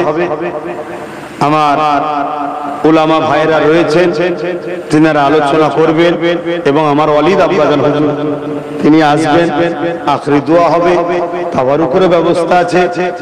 এখন হাফেজ সাহেব ভাইদের একটু পাগড়ি পরানোর ব্যাপার আছে। এই দাঁড়িয়েই আমি সাক্ষী লব আপনাদের থেকে, কিন্তু উপরে পাখা আছে, একবার দেখে নেন। পাখা রয়েছে, দেখেছেন? আচ্ছা বলুন, কেউ যদি ক্ষমতার জোরে আমার মসজিদ, মাদ্রাসা, কবরস্থান, ঈদগাহ, ওয়াকফকে দখল করতে চায়, আমরা কি জান বাঁচিয়ে নিজের কথা, নিজের জীবনের কথা ভেবে মসজিদ মাদ্রাসা চলে যাবে এটা চাইবো, না তার বিরুদ্ধে জীবন দিয়ে হলেও লড়বো? কোনটা? তারা লড়তে রাজি? একটু হাত তুলে দেখায়। এ কথা সত্য তো? এ কথা সত্য তো? মসজিদ, মাদ্রাসা, কবরস্থান শেষ হতে দেবেন না তো? কথা ঠিক তো? তাতে একবার না 100 বার জেলে যেতে হয়, রাজি আছেন তো? হাত নামান। আর কেউ যদি ভাঙছে, কেউ ক্ষমতা দিয়ে ভাঙছে, আর কেউ আবার ভাঙনেওয়ালাকে সাপোর্ট করছে, দুটো এক না আলাদা? জোরে বলেন। তাহলে কেউ যদি ভাঙনেওয়ালাকে সাপোর্ট করে, তার সাথ দেবেন না তার বিরুদ্ধে লড়বেন? তাহলে কেন্দ্র সরকার নিশ্চয়ই আপনারা জানেন ওয়াকফ বিল তৈরি করে মসজিদ মাদ্রাসার বিরোধী করছে, আপনারা জানেন নাকি? আর রাজ্য সরকার কি করছে বলুন? যে এই বাংলায় আন্দোলন তার বিরুদ্ধে করা যাবে না। তার মানে ও ভাঙছে ভাঙুক, তোমরা বিরোধী করতে পারবে না। এটা কি রাজ্য সরকার মসজিদ মাদ্রাসার পক্ষে বললো না বিরুদ্ধে বললো? তাহলে আমরা কি এর পক্ষে থাকতে পারবো? আল্লাহ নবীর একটা হাদিস শুনেন, নবী পাক সাল্লাল্লাহু আলাইহি ওয়াসাল্লাম বলেন, মুফতি সাহেবরা রয়েছে, আরো উলামারা রয়েছে, কি বলছে? অন্যায় দেখলে হাত দিয়ে রোকো। তা মসজিদ মাদ্রাসার দুশমনি যারা করছে, এরা নাই করছে না অন্যায় করছে? নবী বলছে হাত দিয়ে রোকো। আবার বললাম অন্যায় দুই ধরনের, একটা নিজের ক্ষতি, একটা দিনের ক্ষতি। হাত দিয়ে রোকো। হাত দিয়ে যদি রুখতে না পারো, কি দিয়ে রুখবে? মুখ দিয়ে প্রতিবাদ করো। মুখে যদি প্রতিবাদ না করো, ঘৃণা করে দূরে সরে যাও। এই তিনটের মধ্যে কোনোটা যদি না থাকে, তার মধ্যে ঈমান কে বলছে নেই। তাহলে আজকে কেন্দ্র সরকারের যদি মসজিদ মাদ্রাসার দুশমন, রাজ্য সরকারও মসজিদ মাদ্রাসার দুশমন, এরপরও যদি আমরা তার বিরোধী না করে তাকে সাপোর্ট করি, রাসূলুল্লাহর হাদিস অনুযায়ী আমাদের ঈমান আছে? এই কথাটাকে কেটেছে শুধু সামান্যটুকু, কেটে ছেড়ে ছড়াচ্ছে, দেখছেন না? ছড়াচ্ছে না? ছড়াচ্ছে, ভালতারে ছড়া, যত খুশি ছড়াক। আমি জানি আবু জেহেল কুয়া করেছিল রাসূলুল্লাহর জন্য, নিজেই গপ করে পড়েছিল। আমরা মুসলমান যতই গরিব হোক, যতই পাপী হোক, যতই সিনেমা, গান, যাত্রা যাই দেখে ফেলো হালকা বয়সে, আমার এতটুকু বিশ্বাস, এদের বাপেদের রক্ত ভালো, ইমানদারের রক্তে তৈরিরা, এরা ইমানদারের ঘরের বাচ্চা। অতএব এদের সামনে যখন যাবে কেউ মসজিদ মাদ্রাসা দুশমন, এরা তাকে আর সাথ, জোরে বলুন, বিগত দিনে তার প্রমাণ দিয়েছে না দেয়নি? কেউ একজন বলেছিল 34 বছর পর মাদ্রাসায় জঙ্গি তৈরি হয়, এক রাত্রে ফানিশ করে দিয়েছে আমরা, ঠিক না বেটি? অতএব তোরা যত প্রচার করবি তত মূলত ভালোই, খারাপ হচ্ছে না। তারপরেও কিন্তু আমি হক আপনাকে জানিয়ে গেলাম, যদি একজন দুজন কেউ সন্দেহ করে, সন্দেহটা কাটিয়ে দিলাম। এখন শেষ কথা, মসজিদ মাদ্রাসা দ্বীন ইসলামের জন্য আমরা জান দিতেও প্রস্তুত, তাই তো নাকি? এ কত সত্য তো? কত সত্য তো? এখন যদি বলা হয় কারা কারা জান দেবেন, নাম লিখা হবে, আপনারা নামটা লিখতে রাজি আছেন? কারা কারা লিখতে রাজি? বাহ বাহ, আলহামদুলিল্লাহ। এত নাম লিখবেন? আচ্ছা, বেশি নাম লিখতে হবে না, অল্প করেই লিখুন। বেশি নাম লিখতে হবে না, অল্প করেই লিখুন। একটু টিপে দেখি মাদ্রাসার জন্য 1000 করে কারা টাকা দিতে পারবেন? হাত তুলুন তো দেখি। 1000, বেশি নাই, অল্প করেই দেখি। এবার দেখি কে কে হাত তোলে। এখন নগদ থেকে নগদ দেবেন, আর নাই লিখে নেবেন, পরে দেবেন। কে কে আছে 1000 দেখি হাত তোলে। আমি হাতটা গুনবো, এই ধার থেকে শুরু করি। তুমি দেবে তো? 1, 2, 3, 4, 5, 6, 7, 8, 9, 10, 11, 12, 13, 14, 15, 16, 17, 18, 19, 20, 21, 22, 23, 24, 25, 26, 27, 28, 29, 30, 31, 32, 33, 34, 35, 35 দূরে কারা আছে?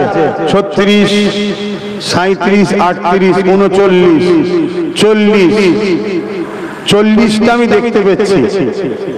41 বসে যান, বসে যান। 41টা দেখতে পেয়েছি, আর 9টা মানুষ নিজে থেকে বলবো 50টা যেন হয়। বসে যান, বসে যান, বসে যান। এই 9টা মানুষ আর দরকার। 41টা হয়েছে আর 9টা দরকার। এই 9টার মধ্যে প্রথমে কে হাত তুলে দেখি কারা কারা দেবে? 9 জন, আর 9 জন দরকার। আগে হাত তুলেন না তো? এই 42 হয়ে গেছে। 43-এ কে আছে? 43-এ কে আছে? হাত নেবে দেন আপনি। কে আছে 43? আপনি দেবেন। 43, 44। তুমি আগে হাত তুলেছো তো, নেবে দাও। 43, 44, 45 আর 5টা দরকার। 5টা 46, 47, 48, 48 আর দুটো, এই দুটো ভাই 49। শেষ একটা কে আছে? 50, 51, 52, 53, আলহামদুলিল্লাহ 54। নারে দিবে, নারে দিবে। আমরা এইভাবেই তৈরি করি ভাই, কিন্তু আমরা পাহারাদার তৈরি না করার জন্য জালিমরা আজকে ভেঙে দিচ্ছে। যেমন একদল লোক ধর্ম নিয়ে আছে থাকো, আর একদল লোককে আমাদের পক্ষ থেকে নেতা লিডার বানানো দরকার আছে না? না, হ্যাঁ, সবাই জন্যই করবো। যারা আমাদেরকে ভাগ দেবে তাদের নিয়ে থাকবো, কি আছে? যারা যারা দেবে হাত তুলেছিলে, নগদ যদি দাও দিয়ে দেবে, না এই ছেলে যাচ্ছে, নাম ফোন নাম্বারটা লিখে দাও, ততক্ষণ আমরা এই পাগড়ি প্রদানের কাজটা হয়ে যাক। একটু দোয়া করবো তো নাকি? আমার ভাইয়েরা কি বলছো? রাগ হয়ে গেল নাকি আমার উপরে? তাহলে একটু বসে সকলে হাফেজ সাহেবদের পাগড়ি প্রদান হচ্ছে, এই স্মৃতিতে আমরা আজকে এই মজলিসের স্মৃতি হয়ে থাকবো। বলুন ইনশাআল্লাহ। উনি একুটে গেল।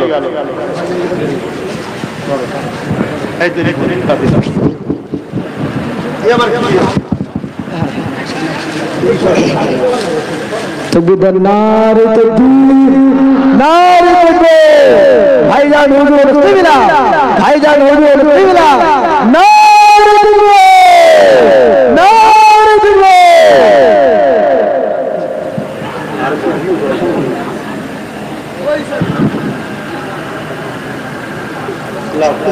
জি আলহামদুলিল্লাহ।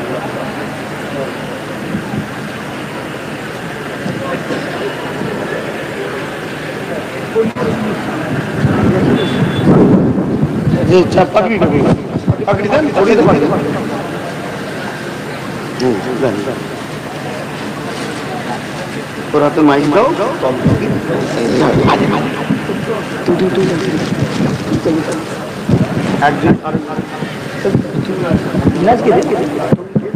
নারে তাকবীর, নারে তাকবীর।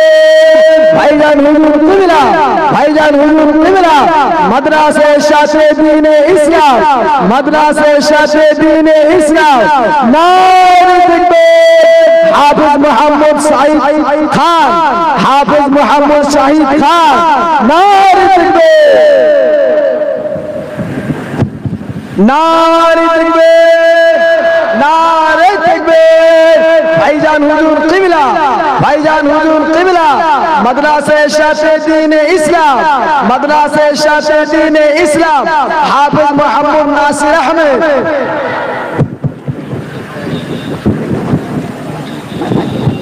দরুদ শরীফ আল্লাহুম্মা।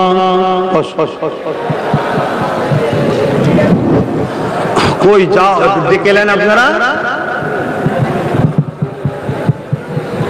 একটু ডেকে ডেকে নেন।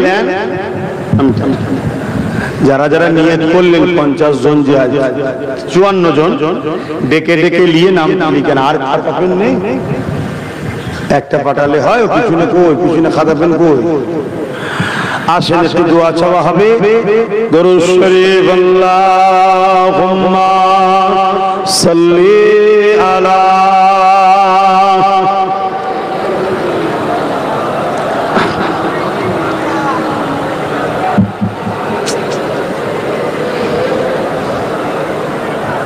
ভাইরা আমার, একদম দিল থেকে সবার আওতাজ সমান নয়, কিন্তু মাদ্রাসাকে তো ভালো আমরা সবাই বাসি নাকি, কিন্তু আওতাজ সবার সমান নয়। তাই ছেলেদেরকে পাঠাচ্ছি, পকেটে হাত দেন, যার যা খুশি একটু শরীক হয়। কি হবেন না? হবেন না? যার যা খুশি, যার নেই আলাদা কথা। আর দিচ্ছেন কোথায়? কে মাদ্রাসা চালাচ্ছে, কে দায়িত্বটা আমরা দিচ্ছি কোথায়? নবীর ঘরে। আমাদের নিয়তটা থাকলে কি নবীর ঘরে। ছেলেরা যাচ্ছে, দাও, যার যা খুশি, যার নেই পকেটে আলাদা কথা, থাকতে ঘুরিয়ে দেবে না। যে যেখানে দাঁড়িয়ে আছে যাবে যখন হাত বেরিয়ে একটু দেবে।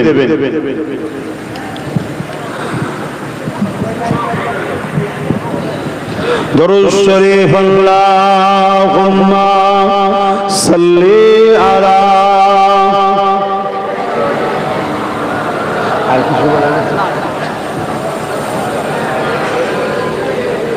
ছেলে যাও, ভিতরে কোন ছেলে